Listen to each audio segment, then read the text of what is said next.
Muy buenos días, jóvenes, chicos, chicas, ¿cómo están? Buenos días. Eh, espero que bien, espero que se encuentren bien.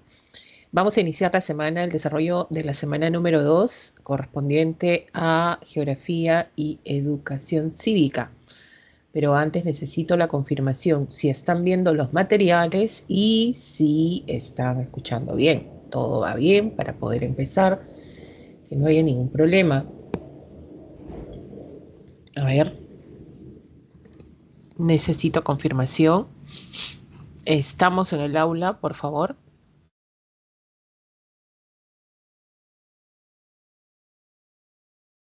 Eso quiere decir que no me escuchan bien.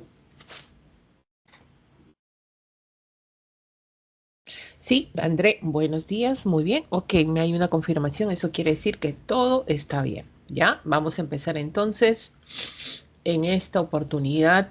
eh, rápido, buenos días, Joseph, ¿qué tal? Vamos a empezar entonces desarrollando nuestro tema de cartografía y en nuestra oportunidad vamos a ver lo que es representaciones cartográficas, mapas, cartas y planos, elementos y principios que que se desarrollan esta semana. ¿Listo? Vámonos de frente, vamos entonces a desarrollar esta primera parte donde menciona qué cosa es la cartografía. La cartografía es un conjunto de estudios y de operaciones científicas, artísticas, técnicas que intervienen en la elaboración, análisis y utilización de las representaciones cartográficas. En otras palabras, ¿cómo nosotros entendemos? ¿Es parte de la geografía también esto, profesora? Sí. ¿Estudios de dónde? ¿De dónde es que se estudia para nosotros poder generar operaciones científicas, artísticas, técnicas, para analizar y utilizarlos también, elaborar, analizar y utilizar estas representaciones?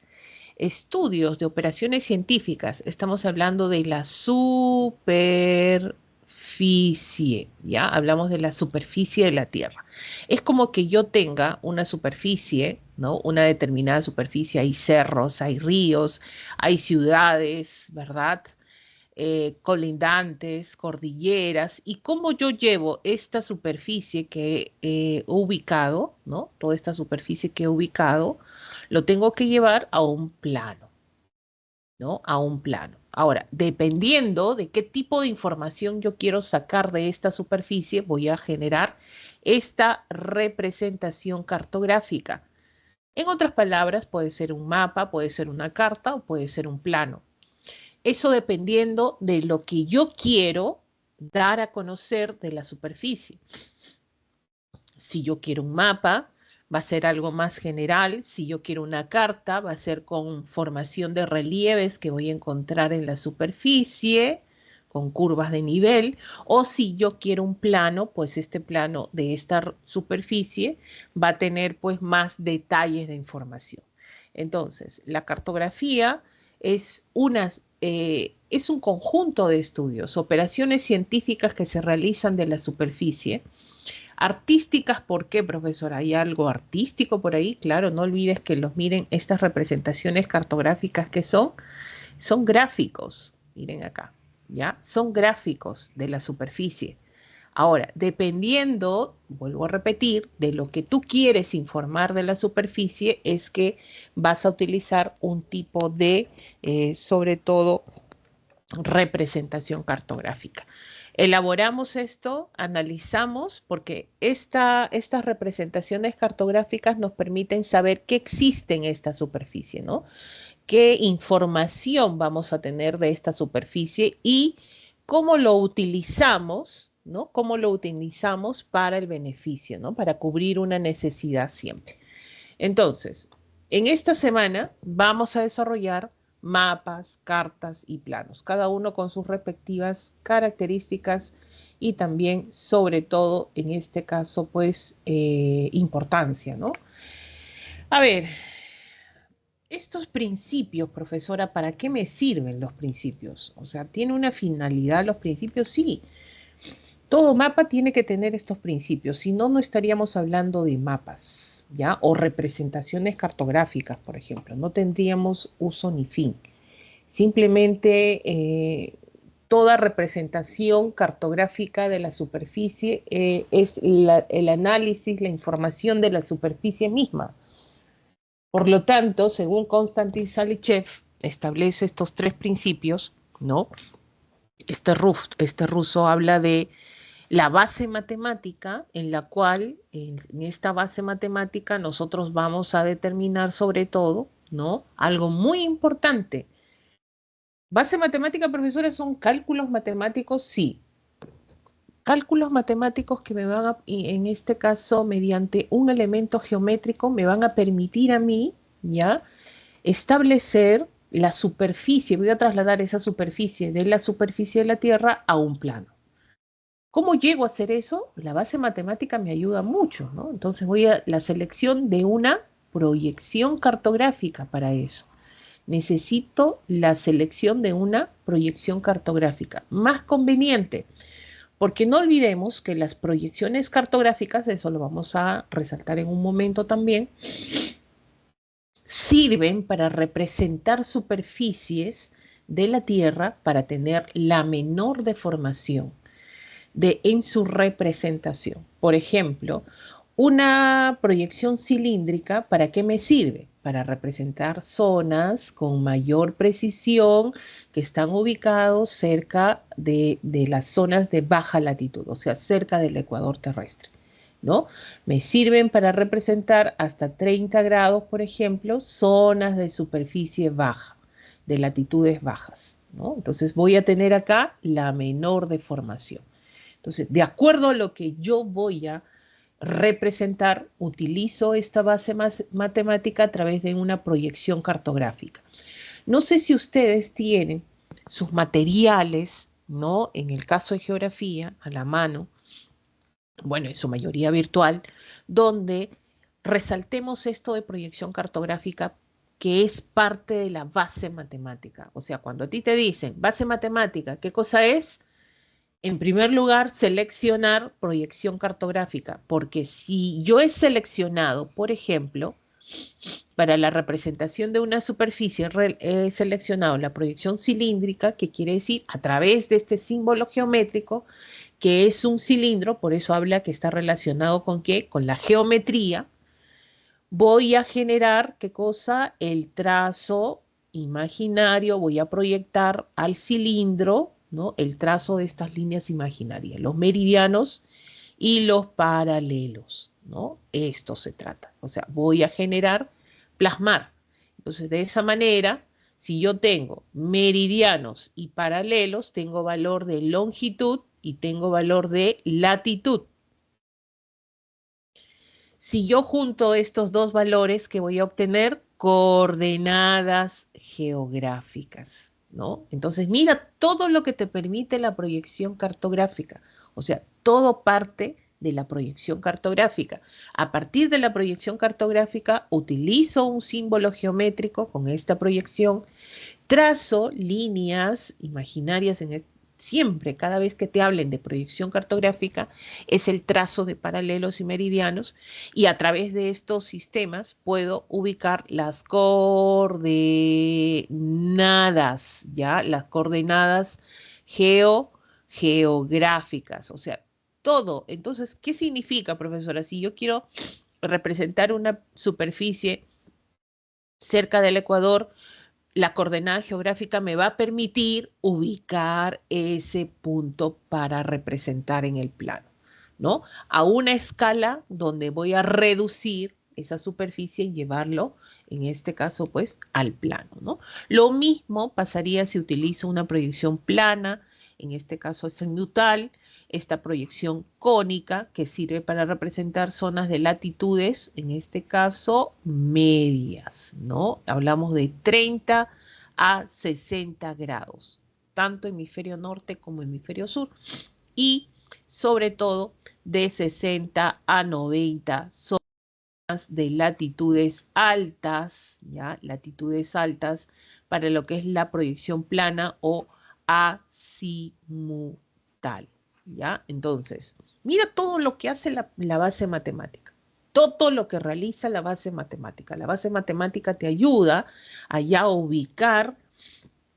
¿Qué cosa te ayuda a ubicar? Te ayuda a ubicar sobre todo la superficie, plasmarlo en el plano a través de las coordenadas, representado en este caso también simplificado con una escala, ¿no? Entonces, ¿cuál es el término base acá?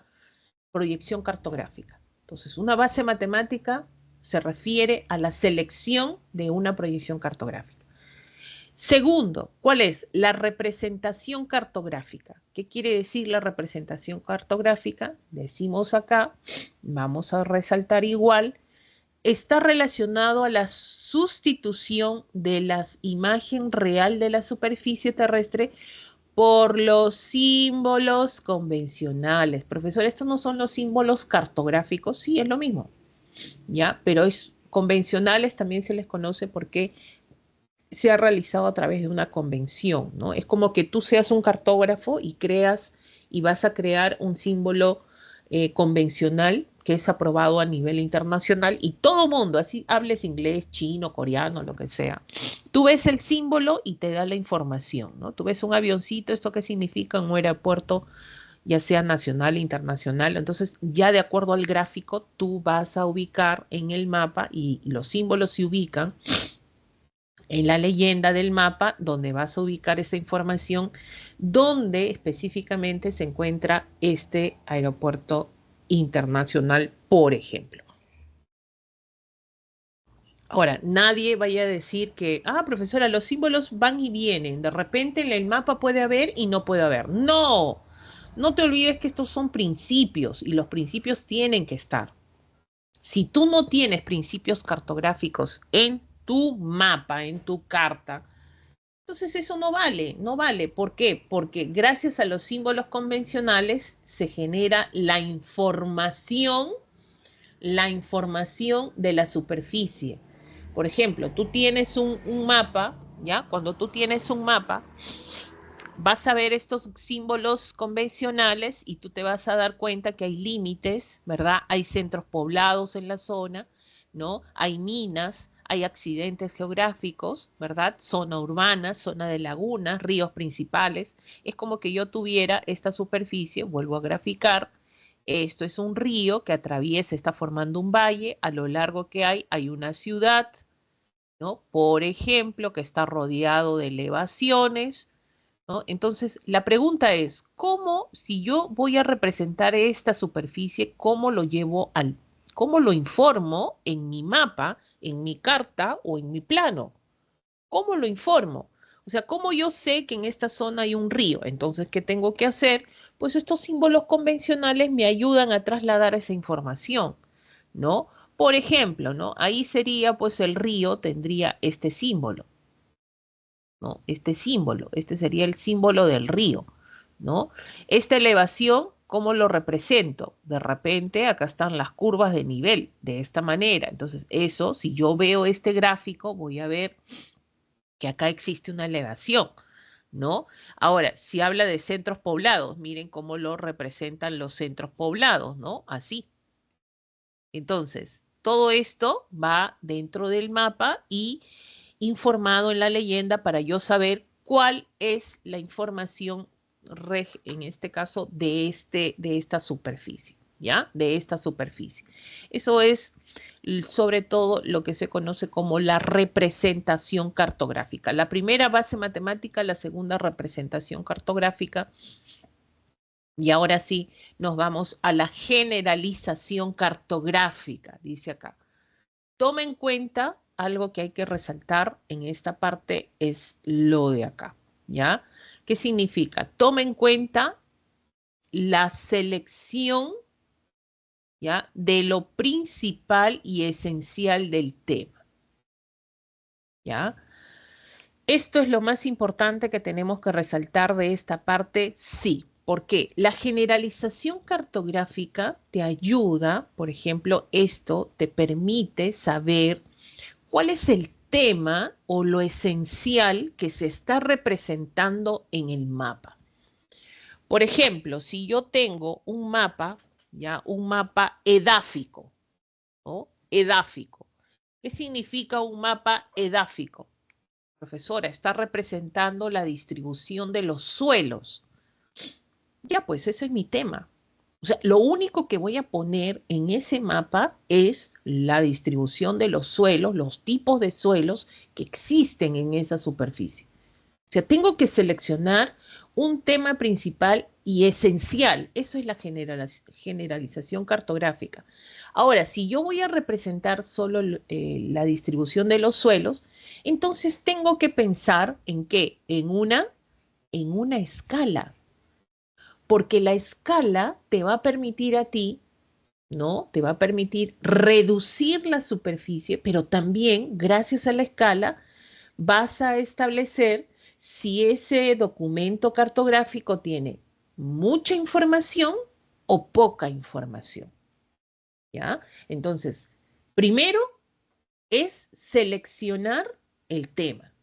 Segundo, entonces, una vez que tengo mi tema, profesora, yo quiero realizar el mapa político del Perú. Ya.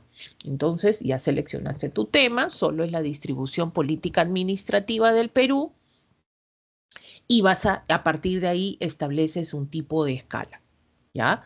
Entonces, cuando te hablen de escala, muchos ahí comienzan a generar traumas psicológicos por ahí de repente, ¿no? Chicos, miren, acá les he hecho un resumen, ¿ya? Esto no está de repente en su boletín, pero esto es para ustedes. A ver, dice, ¿no? A ver, acá está, dice, escala pequeña, escala mediana, ¿ya? Y escala grande. La escala pequeña, miren, es como pensar al revés, ¿no? Representan áreas más grandes, ¿no? Profesores, si es una escala pequeña, ya, pero representan áreas más grandes con menos detalles ideales para visualizar regiones extensas como países y continentes, ¿no?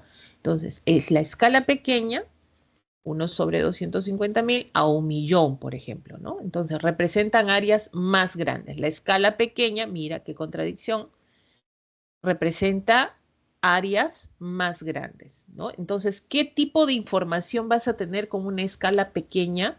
La escala va a ser, la información va a ser general, ¿ya? Va a haber síntesis de la información, de la superficie, claro, ¿no? Esa es una escala pequeña. La escala mediana, comúnmente para mapas topográficos, ¿ya? Comúnmente se utiliza para mapas topográficos. Entonces, acá, por ejemplo, profesora, ¿y acá qué representamos? Provincias. Provincias, ¿ya? Por ejemplo, la representación de provincias. Ya, la superficie no es muy extensa, ¿no? Ahí tenemos entre 25.000 y 200.000, ¿ya? Y la escala grande, ¿ok? Es un alto nivel de detalles. Profesora, entonces quiere una escala grande representa, acá faltó poner, superficies, ¿ya? Superficies pequeñas, ¿ya? Acá representa superficies pequeñas. Por ejemplo, ciudades o calles o distritos, ¿no? Superficies pequeñas. ¿Qué es lo característico de una escala grande? Que vas a tener muchos detalles de información, ¿ya? Vas a tener muchos detalles de información, de 1.000 a 20.000. Esto espero que les ayude, ¿ya? Esto va sobre todo, no sé si hay alguna consulta, ¿ya? Les ayuda sobre todo a distinguir cuando es una escala es pequeña, qué características tiene, escala mediana y la escala grande. Con esto sencillo que acaban de ver, ¿ya? A ver, chicos, chicas, estamos empezando la mañana. El mapa político del Perú está hecho a pequeña, mediana o gran escala. A ver, necesito respuestas, ¿ah?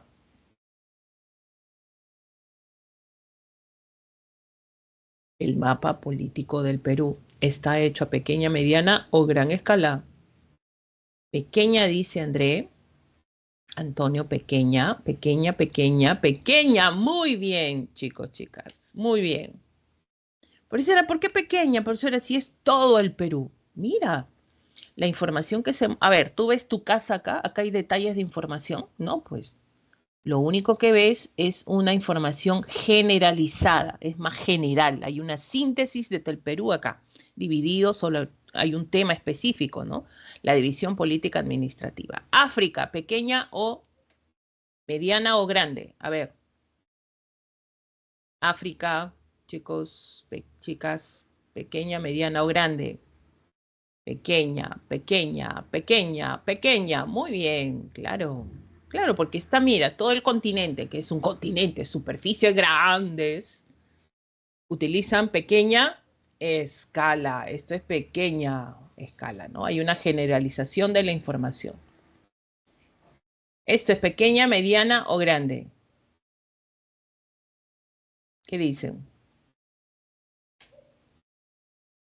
Pequeña, mediana o grande. Mira, hay sectores, hay condominios, viviendas, por ahí las calles, que será mediana, dice Samalí, mediana, mediana. Chicos, les doy una situación. Vamos a crecer un poquito más esto en esto. Profesora, yo veo incluso por ahí está mi casa, profesora. Mira, todo está detallado en información. Los distritos que circundan, sobre todo la zona de Surco, ¿ya? Entonces, ¿qué será? No es mediana, esto es grande. Cuando ves estos detalles de información, esto sería, en este caso, grande, ¿ya? Entonces, vamos a tener en cuenta eso. Muy bien, entonces volvemos un poquito acá, ¿ya? Profesora, ¿y una escala mediana qué sería? Esto, ya, sobre todo vamos acá. Esto sería una escala mediana. Provincias, cartas topográficas, no te olvides. Y las cartas topográficas en mayoría tienen estas curvas de nivel o líneas isométricas. Esta sería una escala mediana. Ya, esto sería una escala mediana. ¿Listo? Para no confundir. Entonces, el último sería una escala grande, los demás serían escala pequeña. Muy bien, ahora sí, nos vamos a este último, sobre todo, en este caso, punto, que es la generalización cartográfica para terminar. Había que explicar un poquito de escala para que esto quede claro, ¿ya? Entonces, la generalización cartográfica parte de la selección de lo principal y esencial del tema según la escala del documento cartográfico. Quiere decir, por ejemplo, ¿no? Acá te ponen el gráfico, miren esto, ¿ya? Donde vamos, de acuerdo a la escala, establecemos mayor generalización y menor generalización. ¿Qué significa, profesora? Mayor generalización se refiere a que es más general, hay más síntesis, no hay tantos detalles de información. Y mayor generalización utiliza una escala pequeña, fíjense, ¿no? Hablamos de un país, por ejemplo, ¿no? Entonces, mayor generalización, escala pequeña. La escala mediana ya pues está entre los dos y menor generalización quiere decir que hay más detalles de información, ¿no? Es menos general, pero hay más detalles de información. Miren, ahí están las calles, los condominios, el río que atraviesa, el parque, sobre todo que se puede en este caso observar como información detallada, ¿ya? Esta información detallada utiliza una escala grande, o sea, menor generalización, escala grande y mayor generalización, escala sobre todo pequeña, ¿ya? Entonces, todo esto parte de la generalización sobre todo cartográfica, ¿ya? Hablamos de la generalización cartográfica. Muy bien, entonces, a ver chicos, chicas, vamos continuando con esta partecita. Vamos a ver, por ejemplo, acá hay una pregunta, si no me equivoco, esta primera pregunta creo que este es el ejercicio, no sé si lo han resuelto, algunos ya han visto ya los materiales también. Y con respecto a esta primera pregunta dice, ¿no? A ver, alguien que pueda, vamos a resolverlo rapidito, ya que no tenemos tiempo, ya corremos con respecto a lo que es sobre todo el tiempo, ¿ya? En un seminario sobre los principios básicos de cartografía, el expositor sostiene que las transformaciones que sufre la superficie terrestre, ¿no? Para ser representado en un, ay, perdón, ya, en un documento requieren la selección, miren, te están hablando de la selección, ya, te están hablando de la selección de lo principal y esencial. Pregunto, ¿qué principio cartográfico te menciona este término?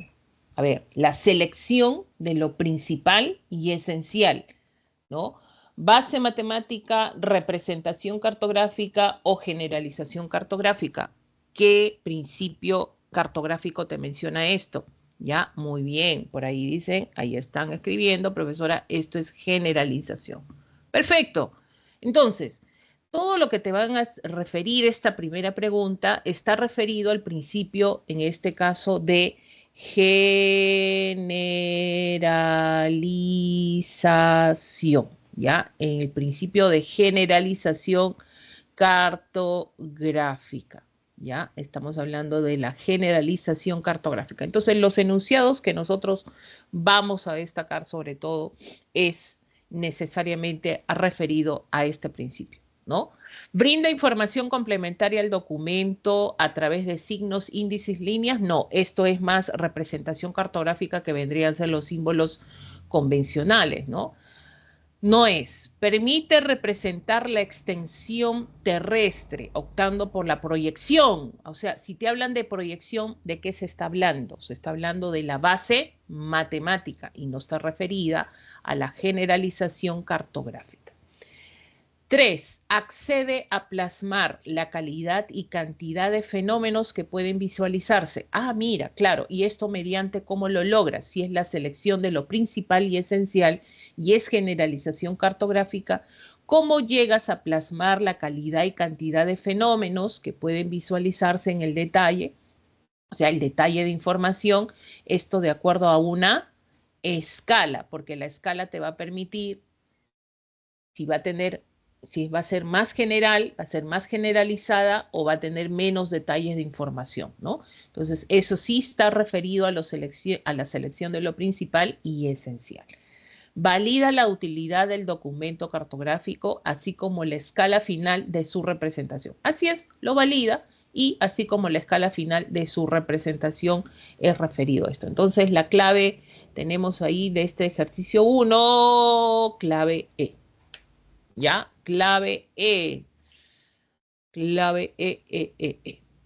¿Listo? Muy bien. Entonces, así vamos a estar, si podemos, por el tiempo, vamos a estar resolviendo sobre todo las preguntas en este caso. Ahora sí, nos vamos, después de los principios cartográficos, nos vamos a la tecnología aplicada a la cartografía.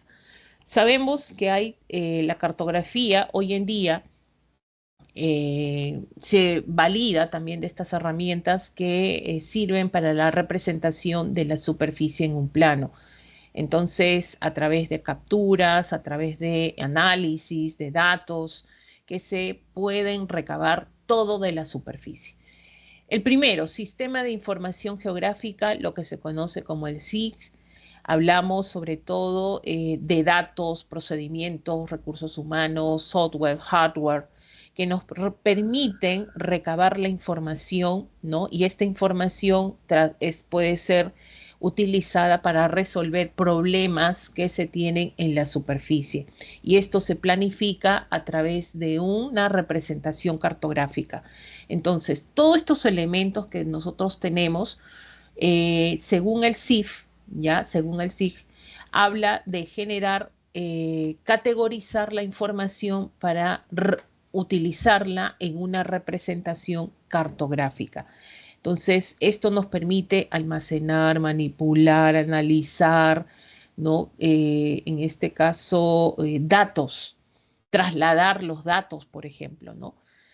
Algo así, ¿no? Por ejemplo, el SIG, ¿no? Como son programas, son en este caso software, ¿ya? Hardware, ¿Qué significa? Pues yo recabo la información de la zona de Lima, por ejemplo, ¿no? Vamos a poner el Cerrito San Cristóbal. Acá, Lima, por ejemplo, ¿no? Entonces, ¿qué significa? El CIS, por ejemplo, va a recabar información general de todo el Perú a través de estos programas, ¿no? Entonces, ¿son programas, profesora? Sí, son programas. Son herramientas en las cuales te permite dosificar esta información. Entonces, te saca, por ejemplo, el tipo de suelo, ya te va a sacar, por ejemplo, recursos naturales, te saca sistema hídrico, ya habla de la parte hídrica, y así, conforme recaban información. Entonces, por ejemplo, yo quiero representar de Lima, ¿no? Exclusivamente, quiero ver el tipo de suelo, por ejemplo, ¿no? Entonces, este sistema me va a arrojar de todo el almacenamiento que tienen solamente lo referido al suelo. Entonces, como me va a arrojar toda la información referida al suelo, pues yo voy a partir de acá generar mi representación cartográfica. Entonces, es una herramienta básica que utilizan los cartógrafos, ¿no? Entonces, es importante, sí, porque de esa manera, como está almacenada la información, pues es más rápido de repente establecer una representación, ¿no? Herramientas que te permiten realizar todo esto. La percepción remota o teledetección no es otra cosa, no en este caso está referido a lo que ustedes están observando acá. Profesora, es adquirir imágenes ya de la superficie a través de sensores que se instalan sobre todo en la Tierra con las plataformas espaciales. En otras palabras, tomas a través de los satélites, ¿ya? A través de los satélites. Y estos son imágenes, sobre todo en este caso, que me permiten conocer, ¿no? La realidad, me permiten conocer el relieve de la realidad, ¿no? De la superficie, ¿no? Es importante también. Entonces, es lo que se conoce como la teledetección. Es hoy en día, ¿no? Es un elemento que forma parte, esto de la teledetección, imagínense, forma parte del SIG. O sea, toda esta información también se va a volcar ¿a dónde? Al SIG, ¿no? Entonces los satélites hoy en día son utilizados de esa manera. Las tomas de imágenes a través de estos sistemas de sensores. Ahora, el Perú tiene su satélite, ustedes ya lo deben conocer también, en algún momento lo han escuchado.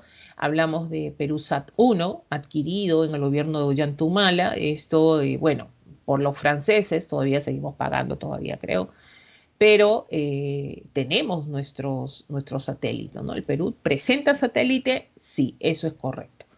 Y las fotografías, en este caso aéreas, estas fotografías permiten actualizar, ya actualizar en este caso los datos en tiempo real, ¿no? Ante fenómenos, situaciones o sistemas de ordenamiento territorial, por ejemplo, que queremos realizar, actualizan los datos de la información de la superficie. Es importante. Ahora, esto de las fotografías aéreas de repente hoy en día han cambiado por la utilización de los drones, ¿no? De repente. Sí, se utiliza mucho más. Esto está evolucionando, esto está creciendo. Es una herramienta importante, ¿ya? Entonces te sirve para actualizar datos, sobre todo las fotografías aéreas. Todo esto es relacionado con la tecnología aplicada a la cartografía, ¿ya? Muy bien, ahora sí nos vamos. ¿Qué vamos a ver, profesora? Entonces, este es el preámbulo, así es. Hemos visto el preámbulo, vamos a ver mapa, vamos a ver carta topográfica y planos. Son estas tres representaciones cartográficas que vamos a ver. Ahora, los mapas. ¿Qué son los mapas? Los mapas son representación gráfica, claro, es un gráfico lo que tú ves, reducida, generalizada, ¿no? Reducida, generalizada, profesora, esto me hace alusión a los principios, profesora, a los principios cartográficos, ¿no? Claro, los principios cartográficos, ahí está la base matemática, la representación, la generalización. Miren, representación gráfica, reducida, generalizada y matemáticamente determinada en la superficie. Entonces, ¿cómo llegas a realizar todo eso? A través de los principios cartográficos, ¿ya? ¿Esto dónde? Sobre un plano, ¿no? Entonces, ¿para qué yo quiero un mapa? ¿Por qué yo quiero un mapa? ¿Para qué yo necesito un mapa? Alguien me preguntó en algún momento eso, profesora, ¿el mapa me va a servir en algún momento? Sí, te va a servir mucho. Gracias al mapa, tú puedes interpretar la información de la superficie. Si tú tienes un mapa y te dice que en esa zona donde tú vas a viajar hay una laguna, ¿ya? Y tú vas y no existe la laguna, ese mapa no sirve. Así de simple, no sirve. Entonces, es importante la representación de la superficie, sí, porque si nosotros representamos la superficie de manera adecuada, porque el mapa es la investigación de la superficie, o sea, te muestra qué cosa hay ahí, pues vamos a conocer qué elementos tienen nuestra superficie, ¿no? Para poder utilizarlo, para poder cuidarlo, para poder distribuirlo. Es por eso, no solamente representas fenómenos naturales, también socioeconómicos, ¿no? En un mapa, ¿no? Es importante. Tipos de mapa, ¿cuáles son? Los topográficos y los temáticos. Los topográficos, también conocidos como mapa base, ¿ya? Los mapas básicos. ¿Por qué? Porque a partir de los topográficos se representa un temático, por ejemplo, que los temáticos son mapas aplicativos. Chicos, chicas, a veces estos términos de aplicar, aplicativos, te vienen en un examen y uno comienza a volar. Ya, ojo, aplicar es porque es un tema específico y lo aplicas, ¿no? Porque solo vas a conocer un tema específico, por eso es aplicativo, ¿ya? En cambio, los topográficos representan, si tú te das cuenta acá, esta representación del mapa topográfico del Perú representa la superficie terrestre, ¿no? Entonces, en esta superficie tú no ves pues detalles de información. Obvio que el mapa topográfico está hecho a pequeña escala, ¿no? Hay más generalización, ¿no? De la información, porque es una superficie grande, estamos hablando de todo el país. Ahora, lo destacable del mapa topográfico, topo, suelo, superficie, es lo que destaca en un mapa topográfico.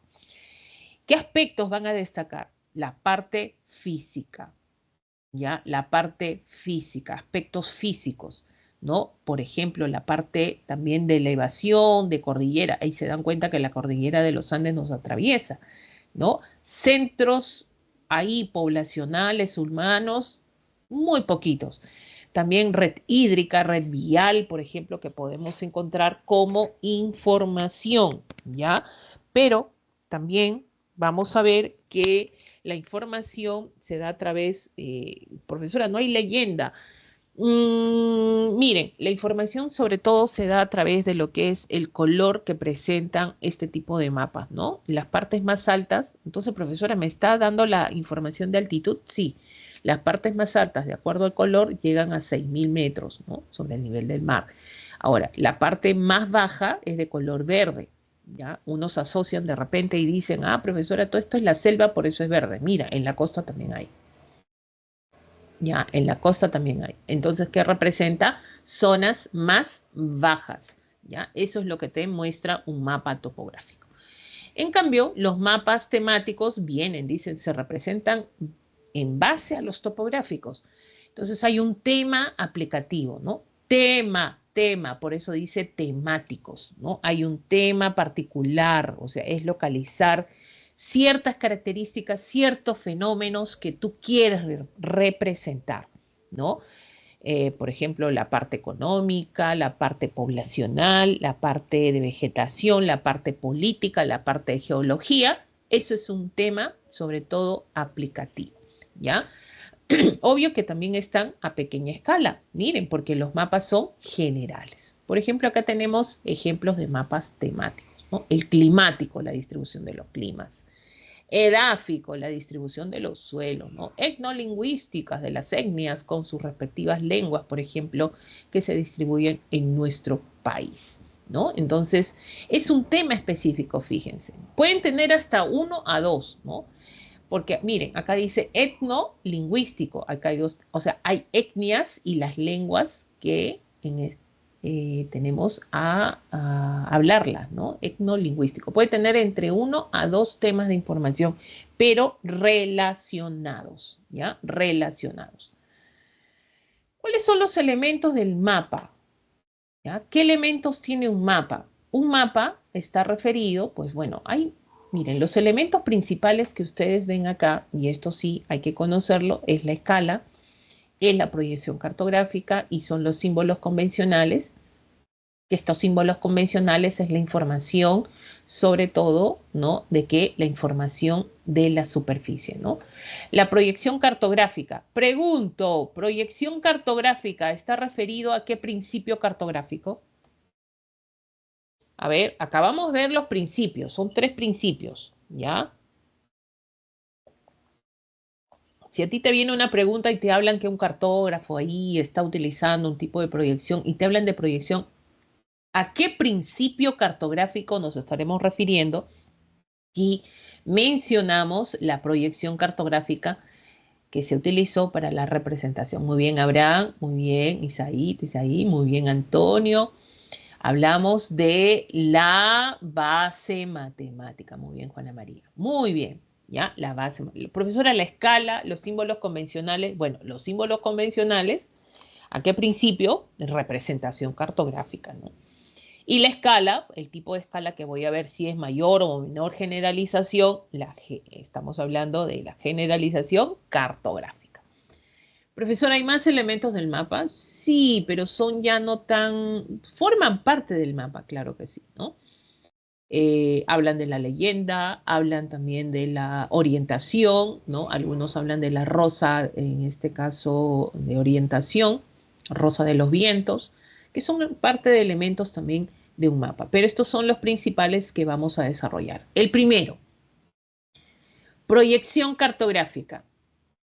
Profesora, la base matemática, claro que sí. Una pregunta que me hicieron en algún momento, ¿ya? Y es una pregunta válida que yo creo que se puede incluso utilizar para una pregunta de evaluación, ¿no? Porque estamos acostumbrados a repetir lo que nos dicen, ¿no? Ah, la proyección cilíndrica, la proyección cónica, la proyección azimutal, profesora, ¿son las únicas? No, hay más.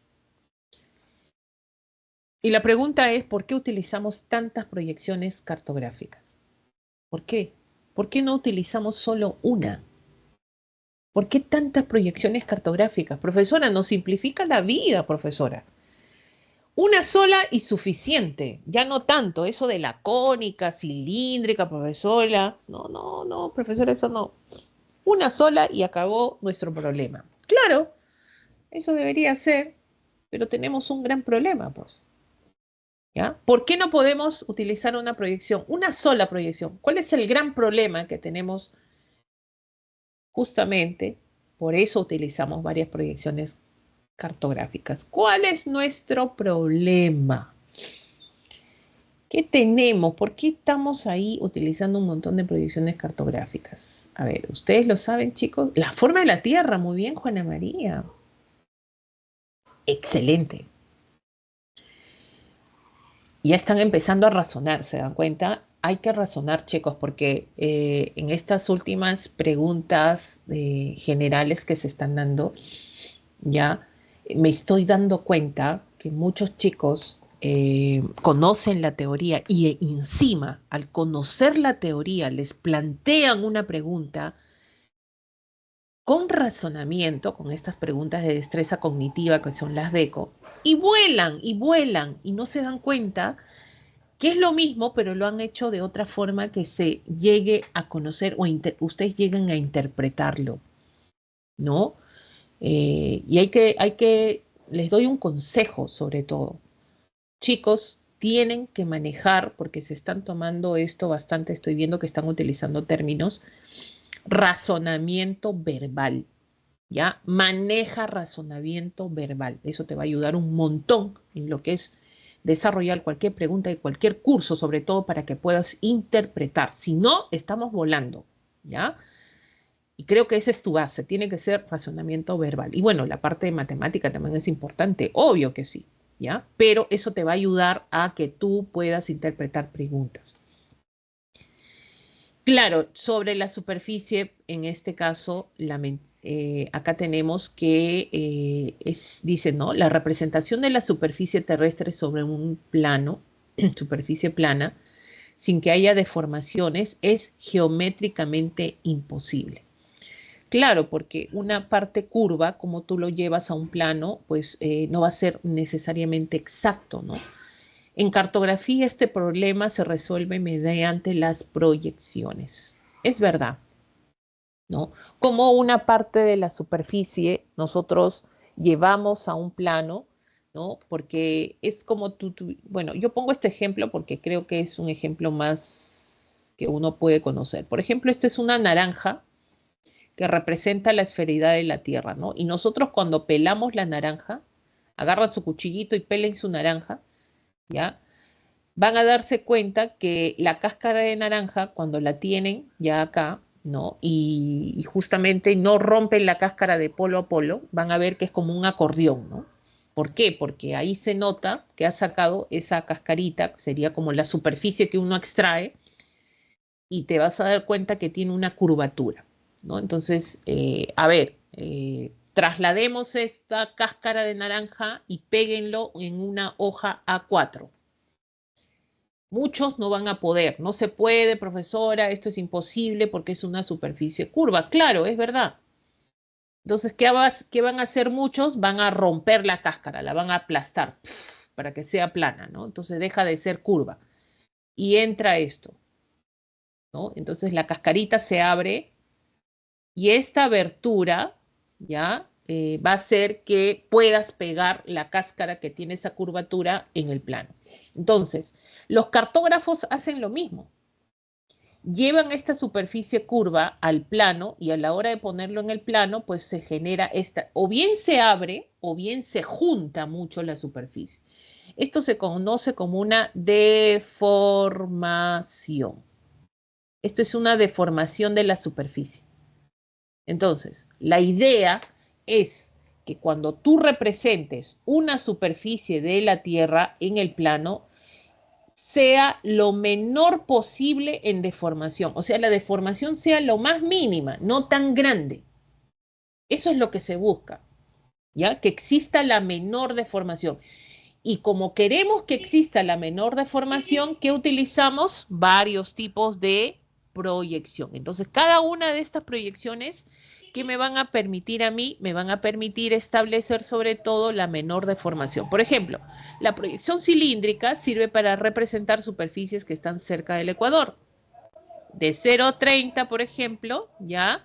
Donde vamos a entender que va a haber la menor deformación. Si yo quiero representar los polos, por ejemplo, con este tipo de proyección, voy a tener la mayor deformación, ¿ya? Entonces sirve para las representaciones de latitudes bajas, ¿no? Esto me sirve.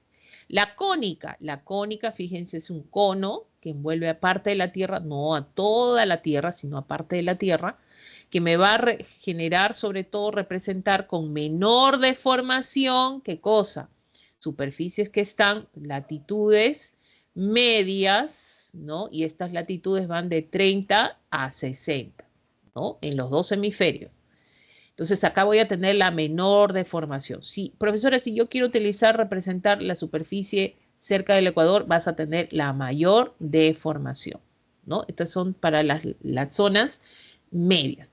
Y la proyección azimutal, fíjense, ¿no? Acá esto es para latitudes altas, ¿ya? Sobre todo va, por ejemplo, a la zona de los polos, ¿no? ¿Entre qué aproximación? Entre 60 y 90, ¿no? Superficies de latitudes altas. Entonces, yo si utilizo este tipo de proyecciones, cada uno específico para una parte de la Tierra, ¿qué voy a obtener? ¿Qué voy a obtener? Lo que voy a obtener es la menor deformación, ¿ya? Todas las preguntas que vienen en evaluación de proyección cartográfica están referidas a esto. ¿Dónde lo utilizas? ¿Para qué lo utilizas? ¿Qué superficies tuvieran la menor deformación, sobre todo para su aplicación? Ojo con esto, ¿ya? Vamos a la proyección cilíndrica rapidito.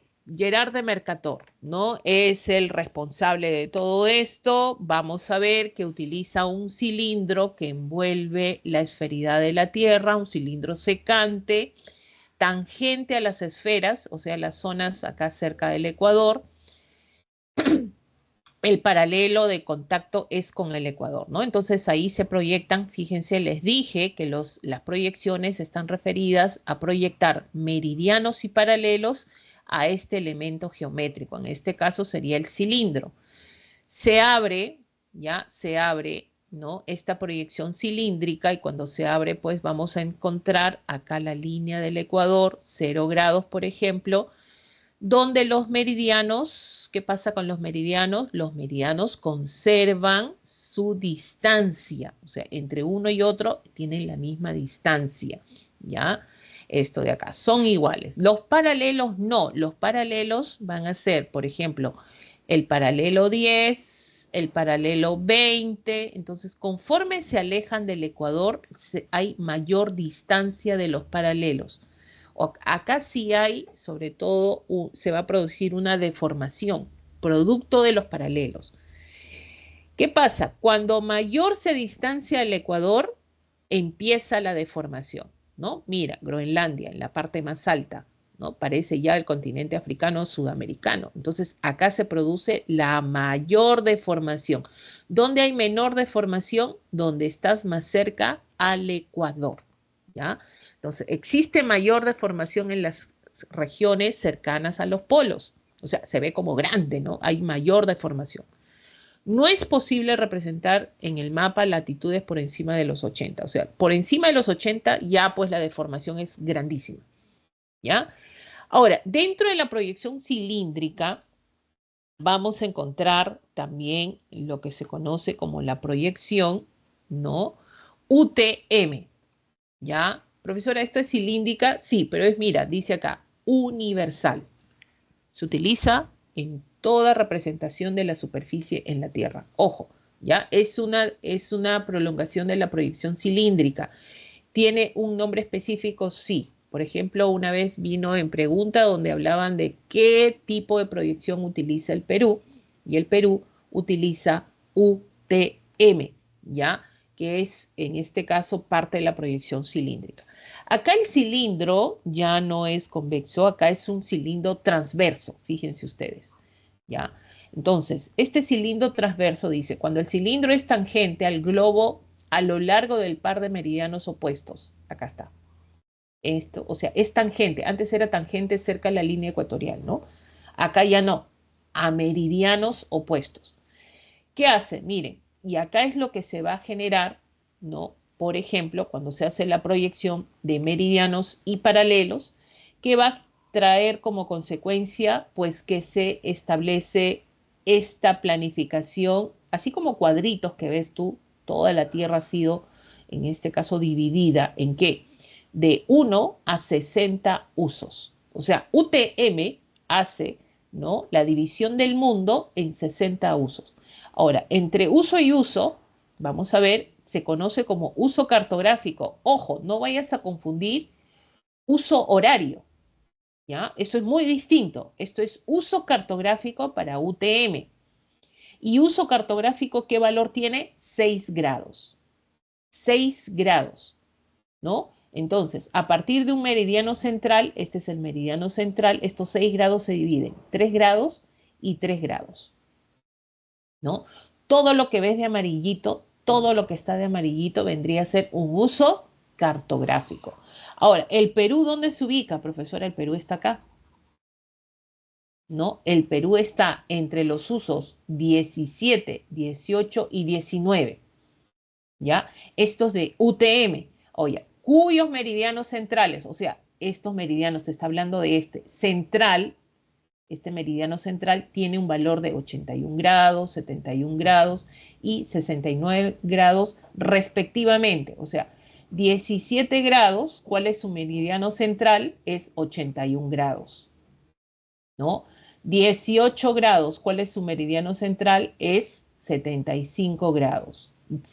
19 grados, ¿cuál es su, en este caso, el uso 19? ¿Cuál es su meridiano central? 69 grados. ¿Ya? Esa es la referencia que se tiene. O sea, meridiano sí es meridiano que nosotros conocemos, ¿no? De 0 a 180, justamente. A eso se refiere, ¿ya? Su meridiano central dentro del uso cartográfico en UTM, ¿no? Estaría pues 81, 75 y 69. Entonces, ¿cómo quedaría el Perú? Miren, 17, 18 y 19, ¿no? De esa manera, por ejemplo, UTM genera lo que es la elaboración de nuestra Carta Nacional, por ejemplo, ¿no? Nos ayuda en lo que es la representación de la Carta Nacional a una escala de 1 a 100.000, porque todo esto está cuadriculado, todo está cuadriculado, todo cuadrículas que tú ves, pero la referencia, por ejemplo, 17, ¿no? Uso cartográfico de UTM, 18, uso cartográfico, 19, uso cartográfico, ¿no? Si yo quiero representar, por ejemplo, la zona de Cusco, ¿cuál va a ser mi uso cartográfico referencial? Va a ser, en este caso, el uso 19. ¿No? Con el meridiano central, ¿cuál sería el meridiano que le corresponde? 69, ¿no? Así, de esa manera se ha distribuido. Por ejemplo, Lima. A ver, chicos, díganme, Lima, ¿qué uso cartográfico estaría utilizando en UTM? Lima, ¿ya? A ver, ¿qué uso cartográfico estaría utilizando Lima, por ejemplo, ¿no? A ver, chicos, ¿qué forma? A ver, ¿qué uso cartográfico estaría utilizando Lima? 17, 18 o 19. 18, ¿ya? Estaría utilizando el 18, por ejemplo. ¿Cuál sería su meridiano central del 18? 75, ¿ya? 75. ¿Listo? Muy bien. Ahora vamos a la proyección cónica, nos está ganando el tiempo. Considera un cono con vértice en un punto de la prolongación del eje de la Tierra. Sobre ese cono se proyectan los contornos de superficie a representar. Bueno, como te das cuenta, acá parte un cono con vértice, coincide con el eje de rotación, dicen, no envuelve a toda la Tierra y a partir de ahí se trazan meridianos y paralelos. Miren cómo son los meridianos, son rectas, ¿no? Y paralelos semicírculos acá, distribuyen de forma equidistante también. Y cuando se abren en el plano quedan de esta manera, ¿no? Entonces, ¿dónde va a haber menor deformación? La menor deformación se da acá, mayor deformación en las zonas bajas y altas. ¿Ya? Entonces, sirve para representar superficies de latitudes medias que van de 30 a 60. Por ejemplo, Chile, Argentina, los países de Europa, Estados Unidos, utilizan este tipo de proyección, ¿no? Muy bien, vamos entonces acá a la proyección azimutal o polar, ¿ya? Azimutal o polar. Hay varios tipos de proyección azimutal, ¿ah? Hay ecuatorial, hay en este caso oblicua, pero la que estamos destacando acá es la polar. ¿Cuál es la coincidencia en la proyección azimutal? Ya no es un cilindro, ya no es un cono, sino la proyección es hacia un plano, tangente a la Tierra, ¿ya?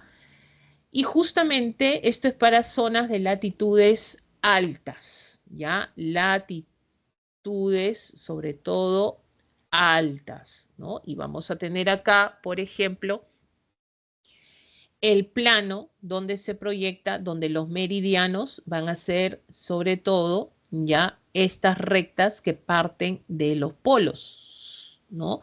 Y los paralelos, que serán los paralelos círculos concéntricos, ¿no? Entonces, chicos, chicas, algún momento vino en un examen esto de acá, solo este gráfico, ¿ya? Y por acá dibujaban a la Antártida. No te ponían más información. Entonces, tú viendo un gráfico ya puedes saber qué tipo de proyección es, ¿no? Y esta es la más común que se utiliza, la proyección azimutal polar. Si tú ves la Antártida acá, quiere decir que esta proyección es azimutal polar. Y a partir de acá vas a ver que estos círculos, así, círculos, círculos, círculos, que son los paralelos, son concéntricos, ¿no? Los meridianos son rectas, entonces ahí tu pregunta, era en relación a una proyección azimutal, ¿no? Algunos decían, profesora, muy difícil, ¿cómo me van a poner el gráfico? No, es lo más sencillo. Te ponen el gráfico y simplemente tú dices, ah, esto es una proyección azimutal. Entonces ahí te pone, ¿no? Para representar zonas de latitudes bajas. Eso es falso. Esto es para representar zonas de latitudes altas. Y también te ponían esto, a mayor latitud existe menor deformación. Claro, porque si estás en las zonas más altas, acá va a haber menor deformación. ¿Qué sucede si tú te alejas? La deformación es mayor, ¿ya? Eso quiere decir, ¿no? Y sirve para representar las zonas cercanas a los polos, ¿no? Por ejemplo, profesora, qué podría representar acá, ¿no? La Antártida es uno de ellos. Las zonas nórdicas, por ejemplo, parte de lo que es Europa, parte de la Siberia, Alaska, por ejemplo, también para tener la menor deformación en representación, ¿ya? Muy bien, entonces, estas son las proyecciones. Ahora nos vamos al siguiente. Disculpe, podría poner el ratito la diapositiva de proyección cónica. Muy bien, Geraldine Belén. A ver, dime si has, en este caso, pues, tomado captura rapidito. Me dices que sí, sí, sí, sí o no. A ver, te espero, Geraldine. A ver, Geraldine, sí. Geraldine, sí, ya, muy bien. Vamos, entonces, seguimos, ¿ya? Símbolos cartográficos los vamos a pasar rapidito, ya más o menos te expliqué, es el símbolo visual del mapa, ¿no?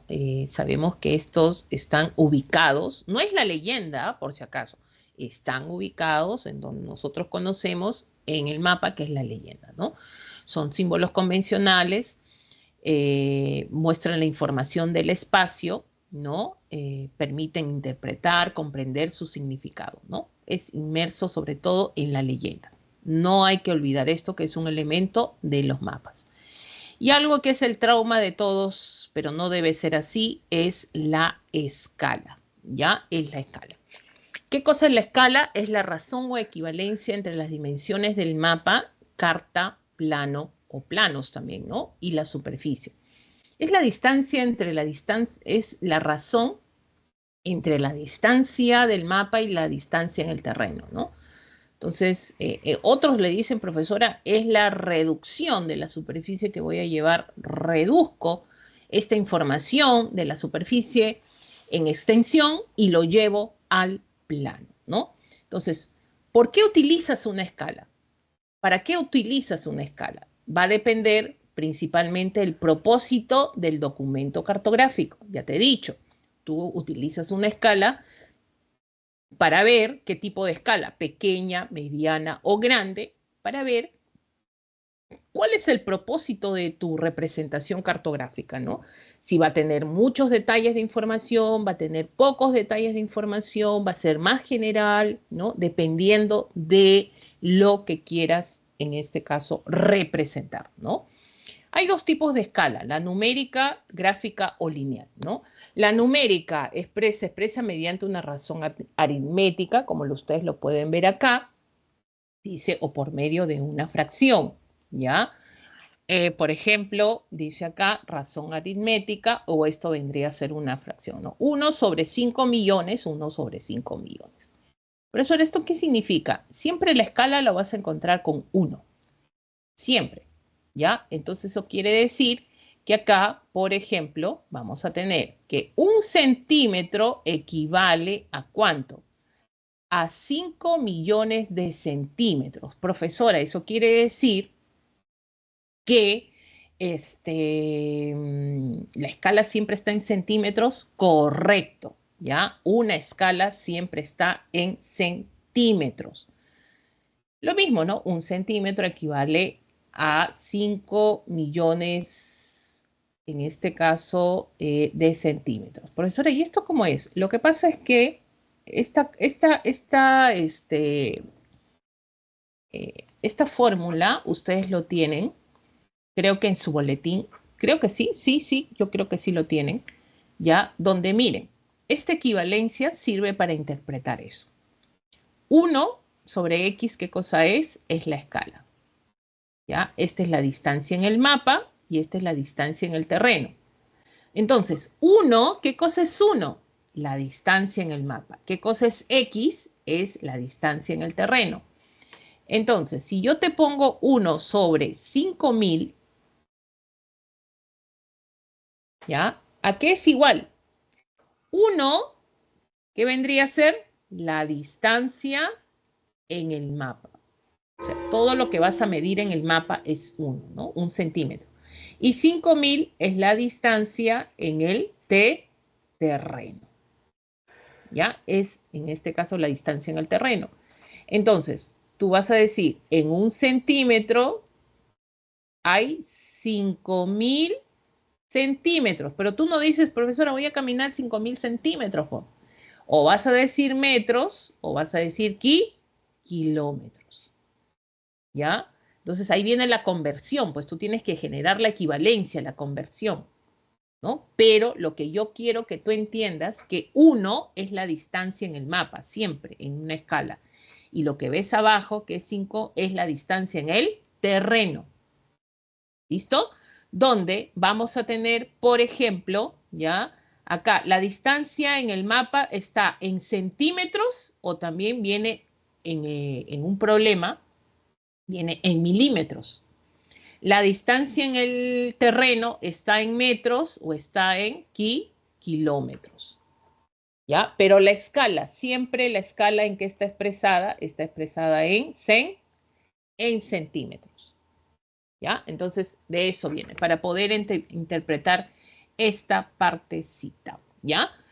Bueno, muchos hacen el cálculo de cuando viene problemas de escala, lo hacen directo, ¿ya? Y está bien, todo vale, todos los caminos conducen a Roma, no hay problema. Miren, las principales escalas utilizadas en la cartografía peruana son, profesora, ¿y esto para qué me sirve? Chicos, esto tienen que saberse cómo se llaman así, Jacqueline, Juana, Mario, Edwin, así como tienen sus nombres, hay que recordar estos datos si tú estás postulando a San Marcos. ¿Ya? Si te dice un problema de escala, te dice, la Carta Nacional del Perú muestra su distancia entre una ciudad y otra ciudad de 2 centímetros. Entonces ya te están dando información, profesora, no me han dado la escala. ¿Cómo que no? Si te han puesto la Carta Nacional. ¿Cuánto vale la Carta Nacional? 1 sobre 100.000. 5 ceros, acuérdate. El mapa oficial del Perú. Basta que te pongan el mapa oficial del Perú, 1 millón, no te olvides. ¿Ya? 1 millón. La escala gráfica o lineal, miren, consiste, bueno, son segmentos, ¿no? Subdivididos en unidades de la distancia del terreno. Bueno, esta es la escala que no se deforma mucho también, por eso dice permanece exacta. Por más que agrandes, achiques un mapa, no se deforma tanto. Tiene dos elementos importantes, ¿no? Acá se subdivide en el talón y el cuerpo, ¿ya? Miren, cuando hablamos de la escala gráfica, esto han venido en preguntas, creo que en preguntas de admisión también han venido estos últimos periodos, por ahí he estado viendo, ¿ya? Donde vamos a ver, por ejemplo, que te muestran esta información, ¿no? 0, parte del 0, ahí empieza el cuerpo, 10, 20, 30 y el final es 40 kilómetros. Profesor, ¿eso qué significa? Que toda la superficie mide 40 kilómetros alrededor, o sea, todo lo que se está representando es de 40 kilómetros, ¿ya? Ahora, y en el talón ya te muestran la información de la interpretación de esta escala. O sea, si a ti te viene esto en un examen, es fácil, pues. Profesora, ¿por qué? Porque si no te vendría esto, no te vendría esto, no te vendría esto, no te vendría esto y no te vendría esto y solo te viene 40. Profesora, ¿cómo interpreto, profesora? Fácil, pues, o sea, cuando tú te dan el valor final, solamente te ponen 40. ¿Y hay cuántos segmentos? Hay 1, hay 2, hay 3, hay 4. 40 entre cuánto vas a dividir? Entre 4. Por ejemplo, acá puede haber 140 kilómetros, ¿no? Entonces, ese es el valor único que te ponen en la escala. Entonces tú dices, profesora, ¿cómo interpreto esta escala si solo me han dado esto? Fácil. Lo divides entre los segmentos, ¿ya? Lo divides entre los segmentos, sobre todo, que tiene la escala. 4. ¿Cuánto vale el primero? 10. ¿Cuánto vale el segundo? 20. ¿Cuánto vale el tercero? 30. ¿Coincide? Sí. De esa manera sacas la información, ¿ya? Si es que no te viene. Pero en esta escala te viene todo, pues. Te viene todo, ¿ya? Entonces, profesora, ¿pero cómo sé? Y mira, te da la información en el talón todavía. A veces ni el talón te viene. Entonces, esta es la información. 1 centímetro, o sea, tú vas a medir 1 centímetro en el mapa, mides 1 centímetro. ¿A qué equivale este centímetro? A 10 kilómetros. quiere decir que vas a caminar 10 kilómetros. ¿Ya? Vas a caminar 10 kilómetros. ¿Ya? Ahora, esto es la interpretación de esta escala. Pero, a ver, esta información, trasládala a una escala numérica. Entonces, acá viene la equivalencia. Hay una equivalencia que ustedes deben conocer. En un kilómetro, ¿cuántos centímetros hay? Hay 100.000, 5 ceros, acuérdense de los 5 ceros. 100.000 centímetros. ¿Ya? Eso te permite, por ejemplo, acá tienes uno. Profesora, entonces me han pedido de esta información, de esta escala numérica, convertirlo a una escala gráfica, perdón. Me han pedido convertirlo a una escala numérica. ¿Cómo hago, profesora? Muy bien, pones uno, porque esta es la escala, siempre va uno, fíjate. ¿Qué pones? El 10. Pero, profesora, esto es kilómetros. Muy bien, tienes que convertirlo aquí a centímetros. ¿Cuántos ceros vas a ubicar? 1, 2, 3, 4, 5. Entonces, empezamos. 1, 2, 3, 4, 5. ¿De cuánto es la escala? Si un centímetro equivale a 10 kilómetros, ¿cuánto es la escala numérica? 1 a un millón. ¿Ya? 1 a un millón. De esa manera podemos generar la interpretación de esta escala gráfica o lineal. ¿Ya? A ver, espero que se haya entendido.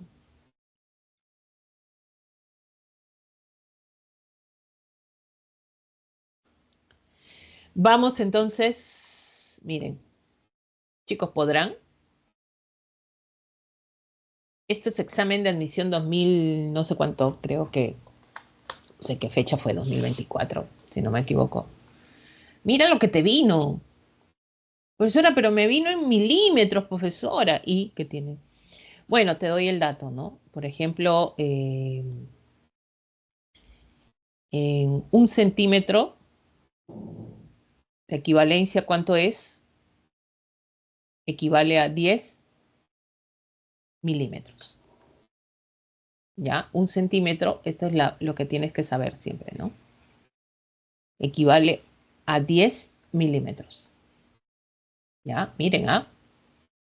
¿Podrán o no podrán? A ver, en la escala cartográfica es la relación, a ver, alguien que me ponga la clave, ¿ah? Que esté resolviendo. Es la relación de proporción entre la distancia en el mapa y la distancia. Te has puesto la definición, ¿no? ¿Qué cosa es la escala? De acuerdo a su forma, se divide en escala numérica y escala gráfica. En función de la escala gráfica siguiente, establezca la distancia que representa sobre el terreno. O sea, lo que te está preguntando es la distancia sobre el terreno. Es por eso que la respuesta está en metros, metros. Centímetros no puede ser. Ya, mira, descartas esto, ¿no? Pero ya, pues, o sea, bueno, ya estás descartando estos dos, porque la distancia en el terreno es en metros o en kilómetros. Mira, tienes tres alternativas, ¿no?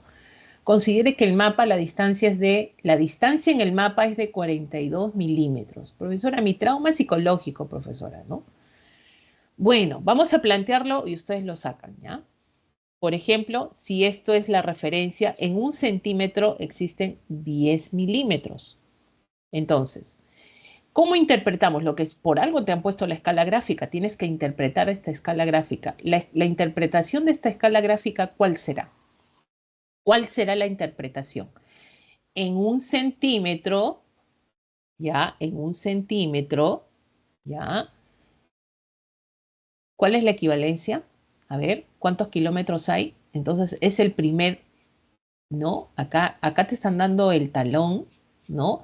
Y cuando tú tienes siempre el primer segmento es la referencia para que tú pongas en un centímetro, siempre el primer valor, ¿no? Del primer segmentito es lo que te da como información de la distancia en el terreno. O sea, si tú en un centímetro, ¿cuánto vas a caminar?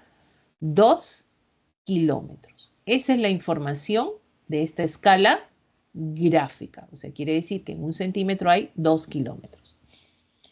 Bueno, si acá te están diciendo que en un centímetro hay 10 milímetros, muy bien, entonces partimos acá. ¿Ya? Decimos, en 10 milímetros, es como decir un centímetro porque es igual ¿Cuántos kilómetros hay? Hay 2 kilómetros. Solo lo hemos pasado a, en este caso, milímetros, ¿no? Entonces acá te ponen a 42 milímetros, ¿cuántos kilómetros habrá? ¿No? Ahí ya está saliendo, ya está saliendo. X a que es igual, ya, 8,4 kilómetros. Pero la respuesta no está en kilómetros, ¿no? Está en metros. Y la respuesta, ¿cuál vendría a ser? Aumentas dos ceritos, ¿no? 8.400 metros.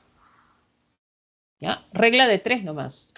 Regla de tres, pero hay que saber las equivalencias. No se olviden de los milímetros. Hace tiempo que no venían milímetros en San Marcos, ¿no?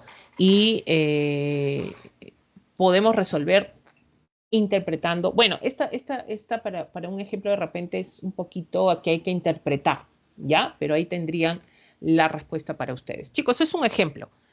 ¿Podemos poner más ejemplos? Sí. ¿Pueden repetirse preguntas acerca de escala? También, ¿ya? Vamos a correr. Ahora sí, el tiempo nos está ganando rápidamente. Vamos, entonces. Empezamos. Cartas topográficas, profesora. Bueno, las cartas topográficas, dice, muestra generalmente la planimetría, o sea, la latitud, la longitud y la altimetría, quiere decir la altitud del suelo, o sea, de la toponimia del suelo, relieve, ¿no? Y la información que se tiene desde un inicio, información marginal, dicen, ¿no? ¿Qué contiene una carta topográfica? Tiene latitud, longitud y altitud. No olvides este datito. Una carta topográfica tiene estas tres dimensiones, es por eso que son tridimensionales, ¿ya? Tridimensionales. Bueno, las líneas, las curvas de nivel, líneas equidistantes que unen de un punto terreno a... Profesora, ¿qué es esto? Miren, es como que yo tengo esto, ¿no? Vamos a poner acá, ya vamos a borrar un poquito. Es como que yo tuviera esta elevación, ¿ya? Esta elevación, ¿cómo yo lo traslado? O sea, un cerrito, ¿cómo yo lo traslado? ¿A dónde? Al plano. O sea, quiero trasladarlo a un plano, esta información, o sea, a una carta topográfica. ¿Qué hago? Medición de la base de este cerrito, donde voy a poner punto A y punto B.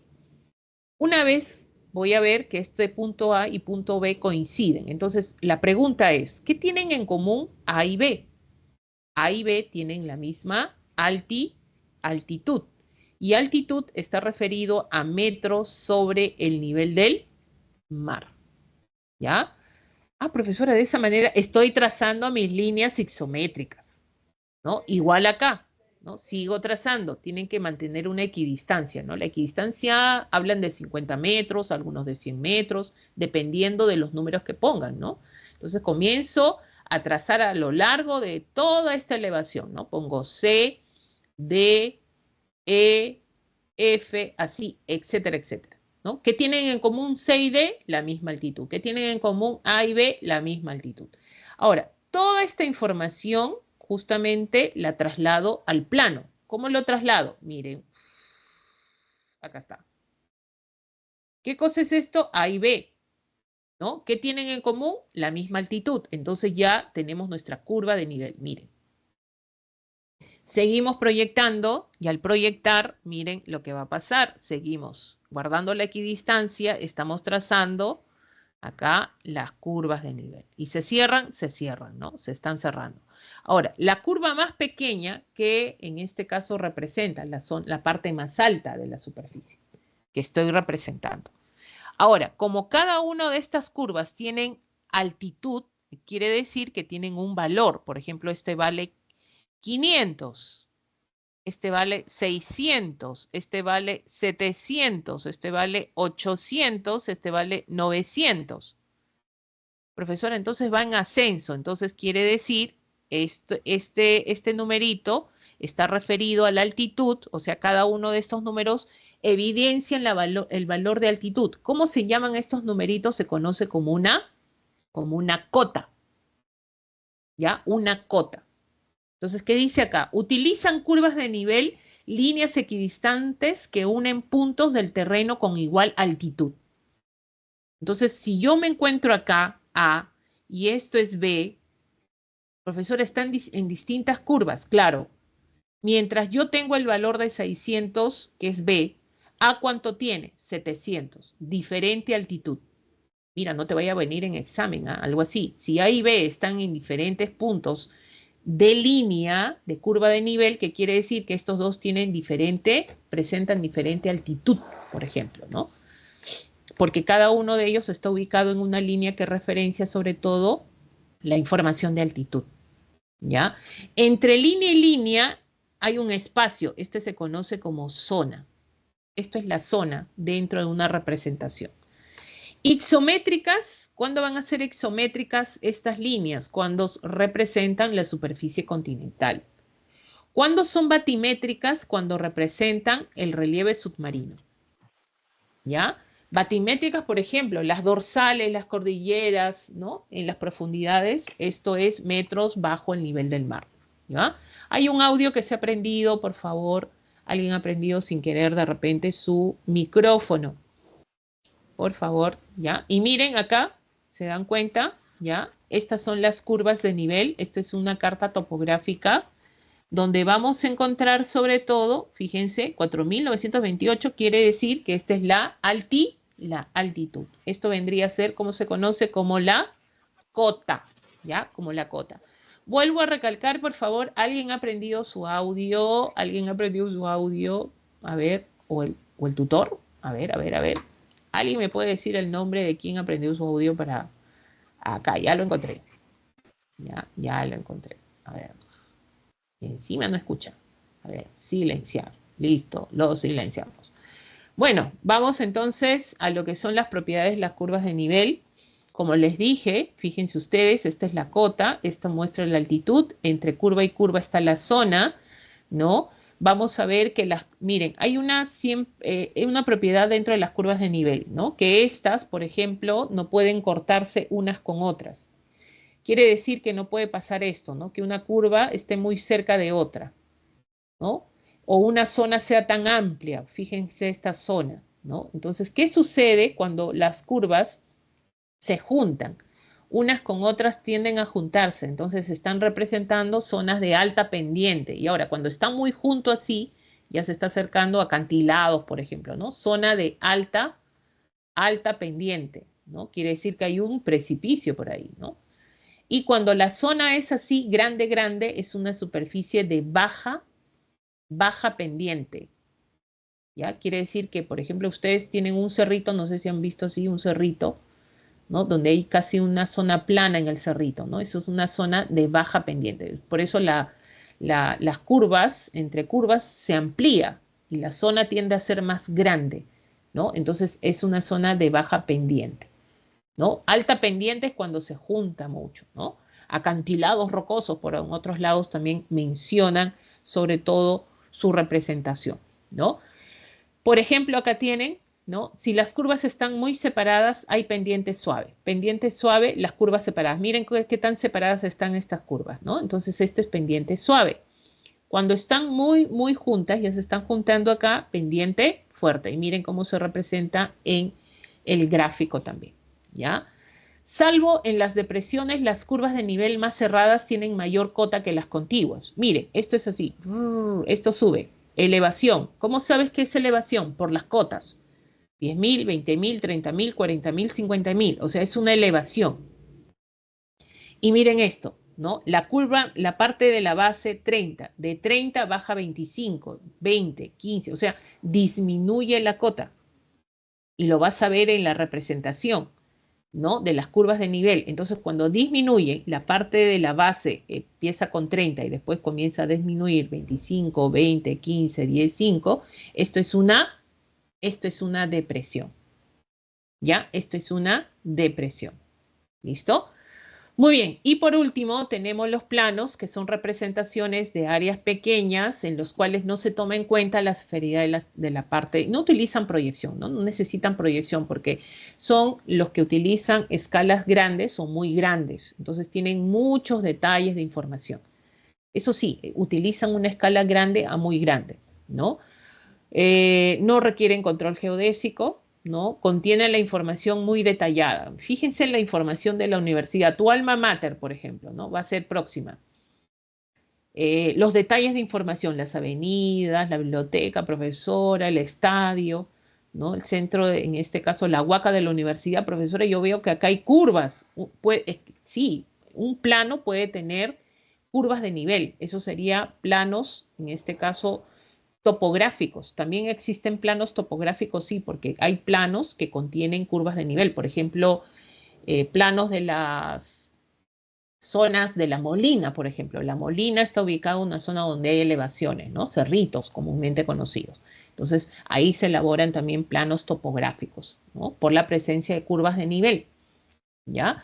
Pero no olvidemos que estos muestran muchos detalles de información, distritos, barrios, por ejemplo, sistema de vivienda, que son representados con el plano, ¿ya? Por ejemplo. Chicos, nos vamos de frente a lo que son las claves. Hay una pregunta, espero que puedan resolverla con la orientación de las curvas de nivel. Estas vendrían a ser las claves de la semana 2 de geografía. Ya, para que lo tengan en cuenta.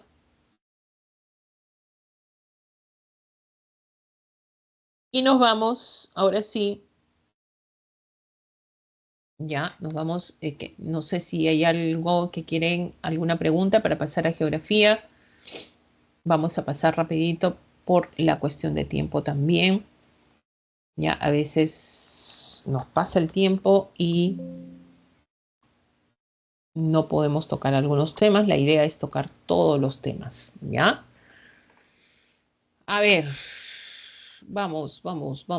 Miren lo que nos toca esta semana en geografía, ¿ya?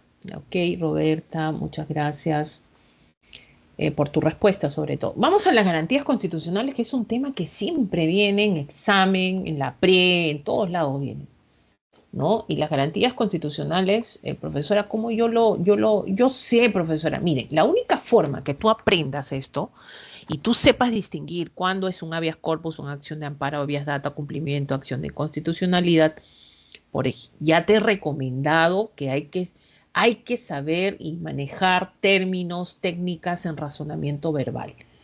Todo eso te va a ayudar también en cívica, ¿ya? En todos los cursos, no en geografía, no en cívica, en todos los cursos, chicos, chicas, hágame caso, ¿ya? Razonamiento verbal, hay que darle duro a esa parte. Profesora, ¿a qué se refiere? Porque te vienen casos, cuando te vienen garantías constitucionales, te vienen casos. Y para eso hay que saber, pues, interpretar, leer bien, ¿ya? Y más aún, manejas los conocimientos, más todavía. Es necesario, profesora, que me tengo que memorizar algunas cositas, chicos. La memoria es esencial. Sin la memoria, ¿qué no haríamos? Lo que yo no estoy de acuerdo es que tú paporretees, ¿no? Las garantías constitucionales se encuentran. No, eso no. La idea es que tú aprendas, leas, que entiendas. Una vez que entiendes tú de lo que trata, ahí ya empieza a generar pues que estos conocimientos se queden grabados en parte de ti, ¿no? Que cosa que lo apliques en cualquier momento. ¿Ya? De eso se trata. Bueno, vámonos rápido. Mire, vamos a ver qué aprendemos hoy día. Las garantías constitucionales son los medios de protección de los derechos humanos consistentes en la posibilidad que tiene el titular de un derecho de poner en movimiento el órgano jurisdiccional para que tutele este derecho si es quebrantado o amenazado de vulneración. ¿Te das cuenta cómo vienen los términos? Entonces uno, profesora, yo no manejo esos términos, yo estoy acostumbrado a otras cosas. Para eso está razonamiento verbal. ¿Ya? Entonces hay que manejar eso, ¿no? Ya estamos recién en la semana 2. ¿Qué protegen las garantías constitucionales? Profesora, mis derechos humanos, tus derechos humanos. Y te están diciendo acá que esto forma parte de nuestro órgano jurisdiccional. Y las garantías constitucionales mueven todo órgano jurisdiccional. ¿Para qué? Para que tutele este derecho, o sea, te tutele a ti como derecho, con tus derechos humanos, te cuide, que no te quebranten, que no amenacen, que no vulneren tus derechos humanos, ¿no? Es por eso que se crean diferentes garantías constitucionales para que tú accedas a cualquiera que haya sido, pues, de acuerdo a los derechos que han sido vulnerados, ¿no? Habeas corpus, habeas data, acción de amparo. Esto está en el artículo 200 de la Constitución Política del Perú. Chicos, cívica, básico, su constitución. ¿Ya? La constitución la tenemos que manejar, aunque la están manipulando, pero bueno, la tenemos que tener. Habeas corpus, habeas data, acción de amparo, acción de cumplimiento, acción popular y acción de inconstitucionalidad. Profesora, ¿por qué han separado esto? Miren, todas estas garantías constitucionales, ¿ya? Todas estas garantías constitucionales, menos la acción de inconstitucionalidad, se presentan al poder judicial, ¿ya? Y la única que se presenta directamente, esta garantía, se presenta al tribunal, ¿ya? Constitucional, ¿ya? Al tribunal constitucional, ¿no? Esa es la diferencia que se hace, ¿ya? Entonces, uno al Poder Judicial y otro al Tribunal Constitucional. A ver, tú cuando presentas un habeas corpus, un habeas data, una acción de amparo y una acción de cumplimiento, hasta acá nomás, ¿ya? Una acción de cumplimiento, por ejemplo, ¿ya? En el órgano respectivo del Poder Judicial, ¿no? Juzgados, en este caso, constitucionales, por ejemplo, te niegan tu habeas corpus, te niegan tu habeas data, te niegan tu acción de amparo, te niegan tu acción de cumplimiento en el Poder Judicial, tienes como última y definitiva instancia presentarlo al Tribunal Constitucional, excepto en la acción popular.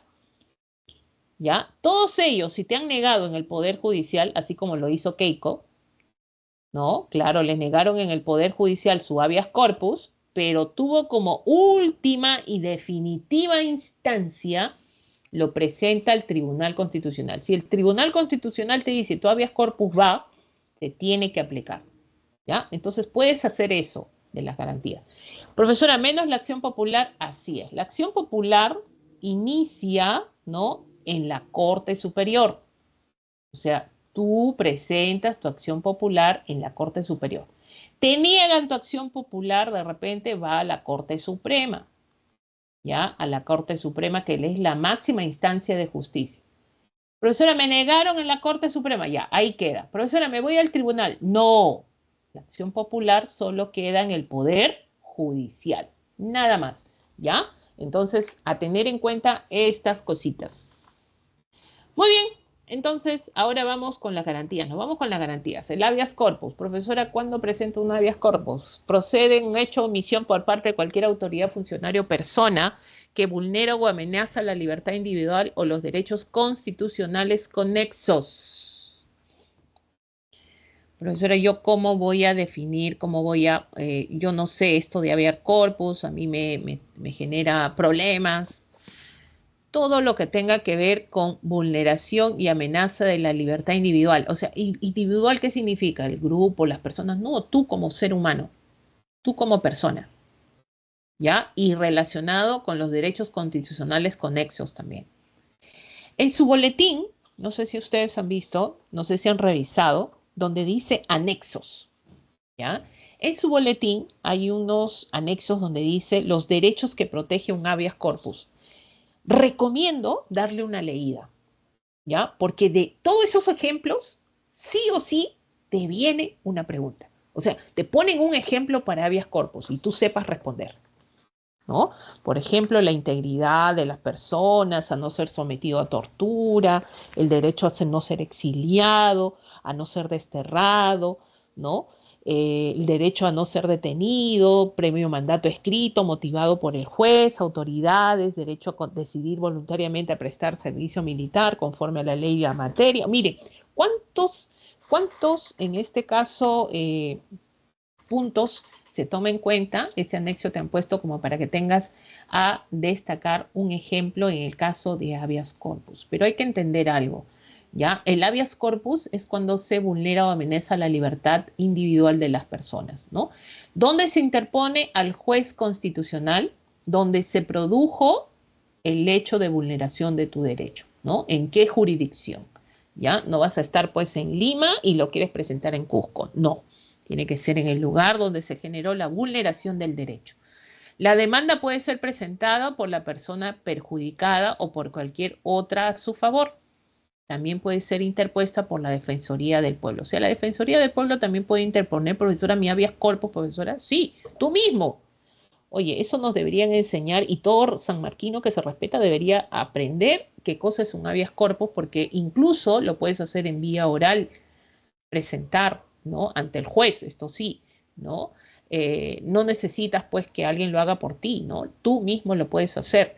Generalmente se utilizan cuando eres detenido de manera arbitraria.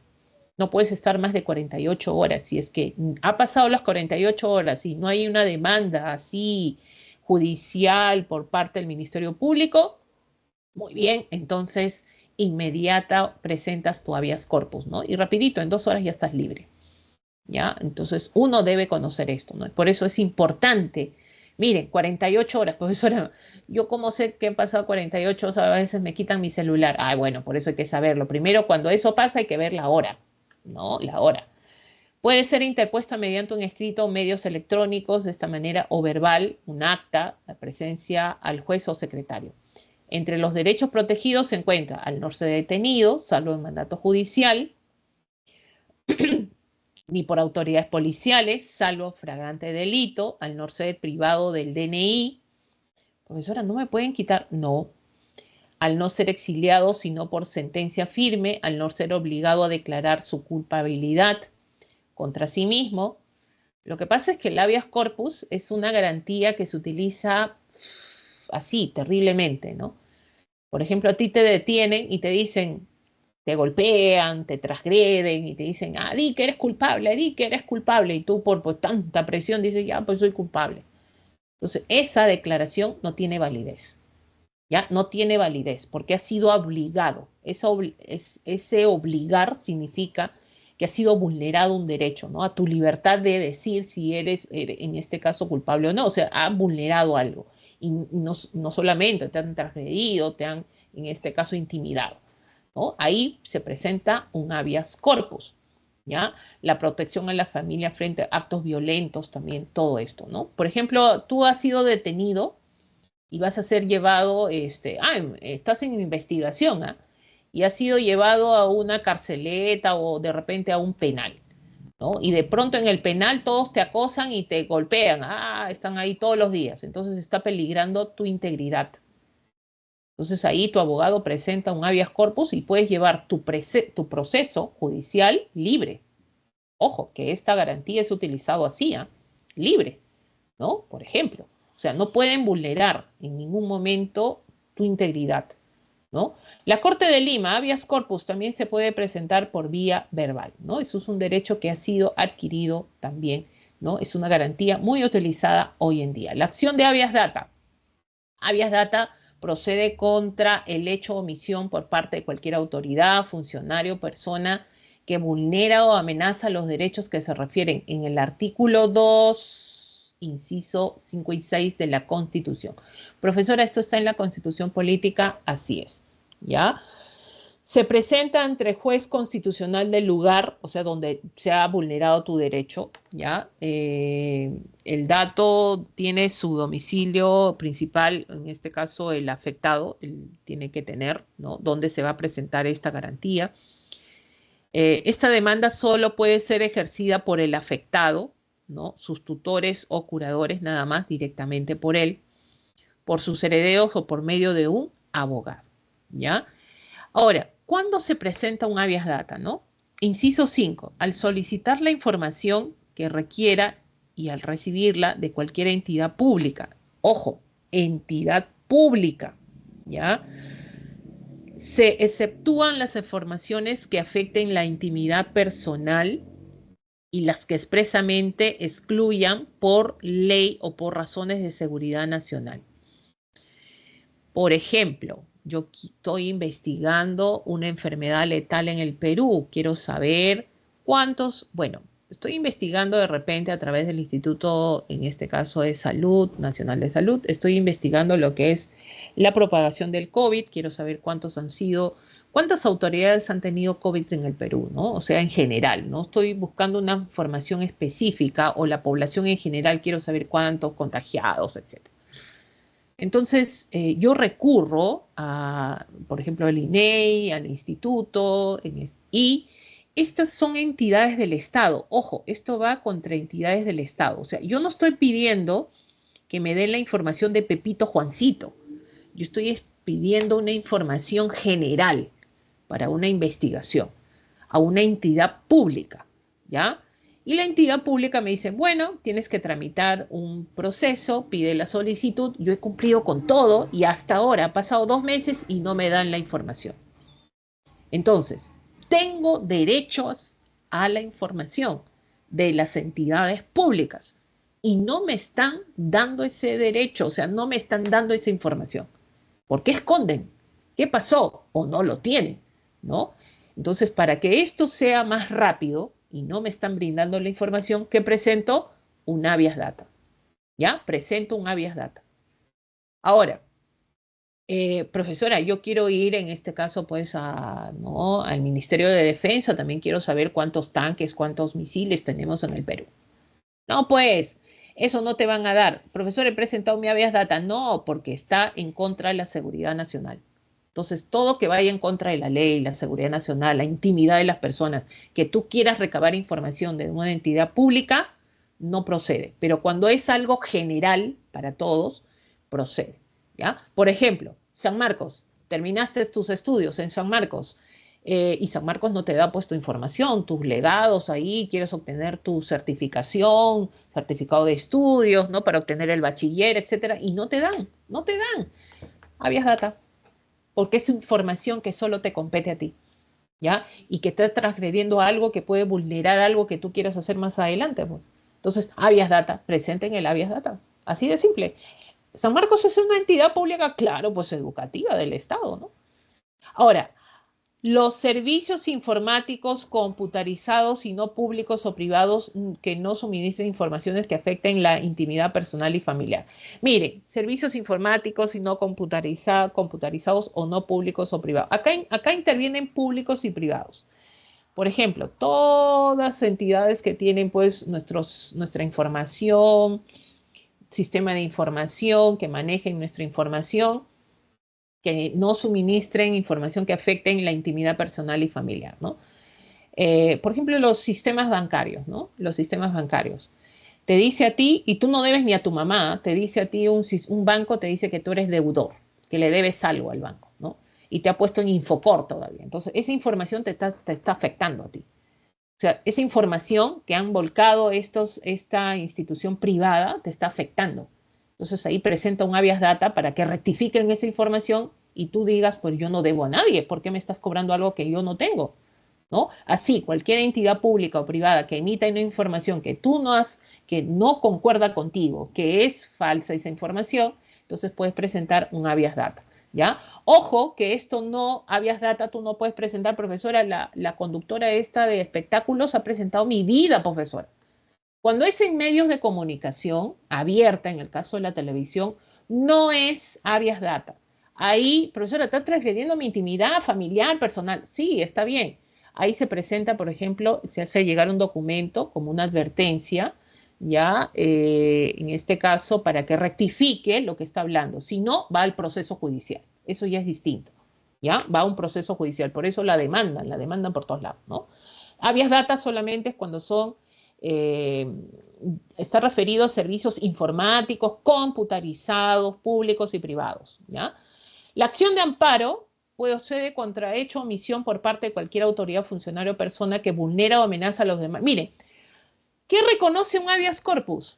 Profesora, protege la libertad individual de las personas. Muy bien. ¿Qué reconoce un habeas data? Protege la información, el derecho a la información, a la intimidad. Muy bien.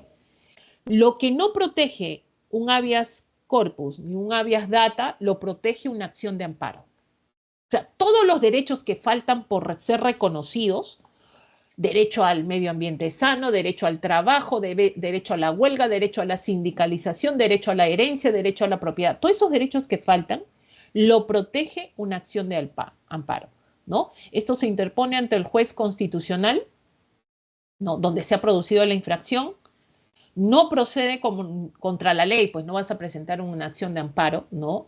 Ni contra resoluciones judiciales, ¿no? Esto lo que dice el juez es una sentencia y nadie lo cambia, ¿no?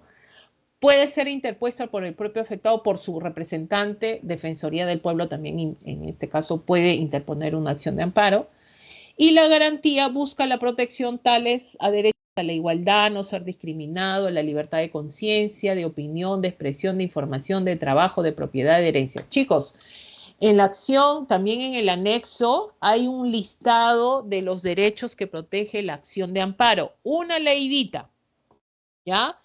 A la educación, profesora, tengo derecho, me están transgrediendo. Bueno, acción de amparo, ¿no? Por ejemplo, ¿no? A la remuneración y pensión, acción de amparo. Ahí tenemos en el anexo un listado de derechos que se vulneran para presentar una acción de amparo que te van a ayudar. ¿Ya? Ojo con esto. Y nos vamos, ahora sí, a la acción de cumplimiento. Mire, la acción de cumplimiento va en contra de cualquier autoridad o funcionario que no quiera acatar una norma legal o acto administrativo, sin perjuicio de las responsabilidades de la ley.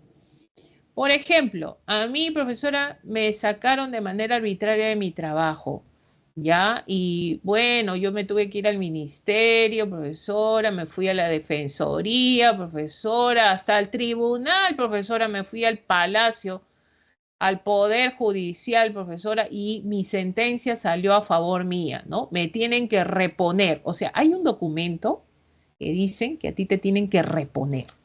Entonces, ¿qué pasa? Tú te vas a tu trabajo y esta autoridad, funcionario o cualquiera persona, no quiere acatar esta orden de este documento, imagínate, del Poder Judicial, ¿no? Esta autoridad no quiere, dicen, no, pues espérate el próximo mes. Y así han pasado 10 meses, ¿no? Entonces no quiere acatar esta disposición. Entonces, cuando no quiere acatar esta disposición, ojo, para cumplimiento tiene que haber un documento de por medio, ¿eh? O sea, es reunente, no quiere acatar una norma legal o acto administrativo que ha pasado, pues, ¿no? Entonces, ¿qué haces tú? Pues una acción de cumplimiento. ¿En contra de qué? Esta autoridad, para que cumpla y se haga efectivo, ¿no? Lo que me han dado. Tiene como finalidad proteger el derecho constitucional de defender con eficacia las normas legales, actos administrativos, actos omisos, funcionarios, autoridades públicas, ¿no? Se interpone ante el juez constitucional, ¿ya? Cualquier persona podría iniciar el proceso, también la Defensoría del Pueblo. Si el proceso tiene un objeto a ser efectivo el cumplimiento de un acto administrativo, solo podrá ser interpuesto por el interesado, ¿no? Entonces, eso es para que te cumplan algo legal que tú estás reclamando, ¿ya? Poder Judicial dispone cumplimiento de sentencia de una muerte digna a favor de Ana Estrada, ¿no? Esta persona, en este caso, que pidió, pues, ¿no? La eutanasia, ¿no? Finalmente, ¿no? Acto de cumplimiento que se le otorgó, ¿no? Acción de cumplimiento, que procedan con lo que está solicitando, ¿ya? Tiene que haber una norma legal o acto administrativo de por medio. Procede por la infracción, acción popular de la Constitución y la ley contra los reglamentos, normas administrativas, resoluciones y decretos de carácter general, cualquier sea la autoridad que la emane. Una acción popular la podemos presentar, miren, de manera exclusiva en el Poder Judicial, solamente en el Poder Judicial, ¿ya? En la Corte Superior, en un distrito judicial. Cualquier persona, claro, lo puedes hacer tú, ¿no? Invocar el interés propio particular en lo que, por qué quieres presentar esta acción popular que se ha transgredido, por ejemplo, ¿no? Es un proceso de control normativo. ¿Ah? El objetivo es proteger jurídicamente la primacía de la Constitución y la ley. Entonces, algo que tengas que destacar en una acción popular es esto, ¿ya? Cuando se transgrede ya sea la Constitución o la ley, ¿ya? Pero por normas de rango menor, ojo, respecto al resto de las normas de rango inferior a la ley, ¿no? Miren, por ejemplo, a ver, acá creo que esto de acá, ¿no? Eh, todo lo que está de negrito acá, ¿ya? Todo lo que está de negro son las normas de rango menor. Decreto supremo, resolución ministerial, resolución directorial. La Constitución es nuestra carta magna, ¿no? Tratados, leyes, decretos legislativos, resolución legislativa, decretos de urgencia, por ejemplo, todo esto es por parte del poder legislativo, poder ejecutivo, ¿no? Las ordenanzas municipales están a cargo de las municipalidades. Ahora, los municipios, ¿no? ¿Qué sucede? Estos son normas con rango de ley, ¿ya? Son difíciles en este caso, desaprobar esto o para cambiarlas, para derogarlas, necesitas del Congreso, ¿no? O también del Poder Ejecutivo directamente, etcétera. Entonces, tienen rango de ley y la norma máxima es la Constitución. Entonces, estas normas que están abajito de negro son de rango menor, ¿no? Imagínate una resolución ministerial de un ministerio, ¿ya? Que diga que ahora ya no vas a tener vacaciones y vas a trabajar 10 horas sin remuneración. Entonces va en contra de una ley y en contra de la Constitución. Entonces es una resolución de rango menor, o sea, una norma de rango menor que está transgrediendo ya sea la ley y la Constitución, ¿no? Entonces ahí, profesora, yo personalmente o me puedo agrupar también, tú solo puedes presentar una acción popular, ¿no? Entonces eso, por ejemplo, ¿no? Es parte de lo que vendría a ser la acción popular, ¿ya? Cuando se transgrede normas mayores con normas de rango menor, ¿no? Algo que diga pues que tengas que venir vestido en tu zona de trabajo de tal manera que te obliguen a comprar ciertas cosas. Están en contra de alguna ley que se ha emitido o la Constitución. Entonces ahí se presenta una acción popular, ¿ya? Una acción popular. Y la acción de inconstitucionalidad, esto va en contra de la Constitución, ya sea de forma o de fondo. En otras palabras, violan a la Constitución. Así de simple. ¿Ya? Ya sea de forma o de fondo. ¿Quiénes violentan y transgreden la Constitución? Acá está. Esto sí hay que aprendernos. ¿Quiénes transgreden la Constitución, profesora? Ahí está. Leyes. ¿Quiénes emiten leyes? El Congreso, Poder Legislativo, ¿no? Decretos legislativos, decretos de urgencia, el Poder Ejecutivo, tratados, reglamentos del Congreso, ¿ya? Normas regionales de carácter regional, ordenanzas municipales. Profesora, en mi distrito hay ordenanzas municipales que dicen que no podemos transitar, nos están prohibiendo. Bueno, si transgrede a la Constitución, una ordenanza municipal, como una vez pasó que prohibían que ingresen a un distrito gente que no es del distrito, eso va en contra del libre tránsito, pues ahí se presenta una acción de inconstitucionalidad, ¿no? Una ordenanza municipal no puede ir en contra de la Constitución. ¿Listo? ¿Dónde se tramita esto? En el Tribunal Constitucional. Profesora, ¿yo puedo presentarlo? No, tú no. Solamente lo puede hacer, en este caso, la población, si hay 5.000 ciudadanos, ¿ya? 5.000 ciudadanos si es una ordenanza municipal del 1% sin exceder lo anterior. Nada más. Pero los que están obligados a presentar una acción de inconstitucionalidad cuando se presenta, está el fiscal, el presidente de la República, el fiscal de la Nación tiene que ser representante del Ministerio Público, es presidente del Poder Judicial, defensor del pueblo, por ejemplo, ¿ya? Ellos pueden presentar una acción de inconstitucionalidad. Ustedes saben que el Tribunal Constitucional tiene 7 miembros. Cuando para que aprueben una acción de inconstitucionalidad tienen que votar 4. 4 y 3 en contra de repente, ¿no? Y ahí se aprueba la acción de inconstitucionalidad, ¿no? Y se tiene que derogar ese decreto legislativo, esa ley, ¿no? Que está vulnerando la Constitución, ¿no? Hoy en día, nuestro Congreso de la República, para que se apruebe cualquier cosa en el Tribunal Constitucional, solamente están proponiendo que se aprueben con 3 votos. Imagínate, mira lo que está haciendo el Congreso de la República. Ya no con 4, ¿eh? Con 3 votitos. Nada más suficiente para aprobar cualquier cosa. Muy bien, su finalidad es proteger el principio de la supremacía constitucional. O sea, esta garantía busca eso, ¿no? Por lo que la sentencia que declara fundada la demanda contiene declaratoria de que la ley o norma o rango de ley que ha sido cuestionada es inconstitucional y se disponga en su consiguiente derogatoria. En otras palabras, busca proteger la Constitución, se deroga cuando una ley, una norma va en contra de la Constitución, ¿no? Y finalmente, pues, para que siga como debe ser, ¿no? Cuidando la Constitución. ¿Listo? Muy bien, y por último, la Convención sobre los Derechos del Niño es el primer instrumento bueno, internacional, jurídicamente vinculante. Profesor, ¿esto qué quiere decir? Que es obligatorio. Entonces está en nuestra norma jurídica, así es, ¿no? Comprendido para proteger derechos y, en este caso, y garantías a todo niño, seres humanos menores de 18 años, ¿no? Son individuos con derecho en pleno desarrollo físico, mental, social y el derecho a expresarse libremente en opiniones. Miren, el Estado peruano está obligado a proteger a todos sus menores de edad, salvo que cumplas 18 años, ya eres un ciudadano donde tienen que aplicarte las normas y tú también aplicar las normas, ¿no? Para eso, jóvenes, hay 4 principios que se establecen acá. La no discriminación, todos los niños tienen derecho a lo mismo, ¿no? No debe haber exclusión, el derecho a la vida, la supervivencia y el desarrollo de los niños y niñas, el interés superior del niño. A mí no me interesa si tus papás se pelean. Yo como juez voy a ver dónde tú eres feliz.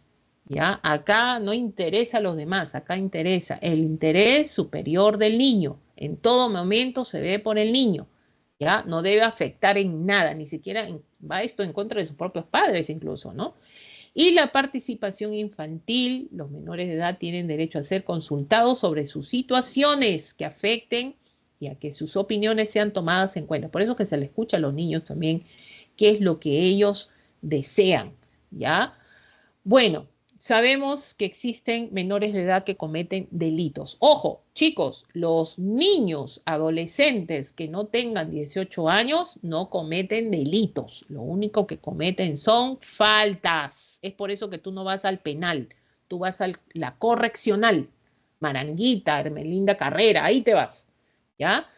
Pero hoy en día nuestro Congreso de la República está modificando esto, ¿no? Aquellos que cometan delitos, como son estos niños sicarios, por ejemplo, que tengan 17 años, van a ir a un penal. Oh, profesora, ¿eso qué significa? Si aprueban esta ley, y creo que ya está ya en debate y va a ser aprobada, ¿no? Quiere decir que van a ir en contra de la Convención de los Derechos del Niño. Oh, y ahí va a venir, pues, afuera, los organismos internacionales. Bueno, eso sería, ¿ya? Esperemos que, bueno, siempre se protege a Profesora, todo disculpe. adolescente. Sí, dime.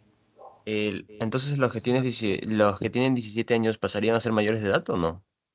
Por eso, ahí viene la controversia, pues. El Congreso está viendo que si tú tienes 17 años y has cometido un delito, o sea, ya te estás próximo a cumplir 18, se te va a juzgar como un adulto y vas a ir ya no a una correccional, sino a un penal.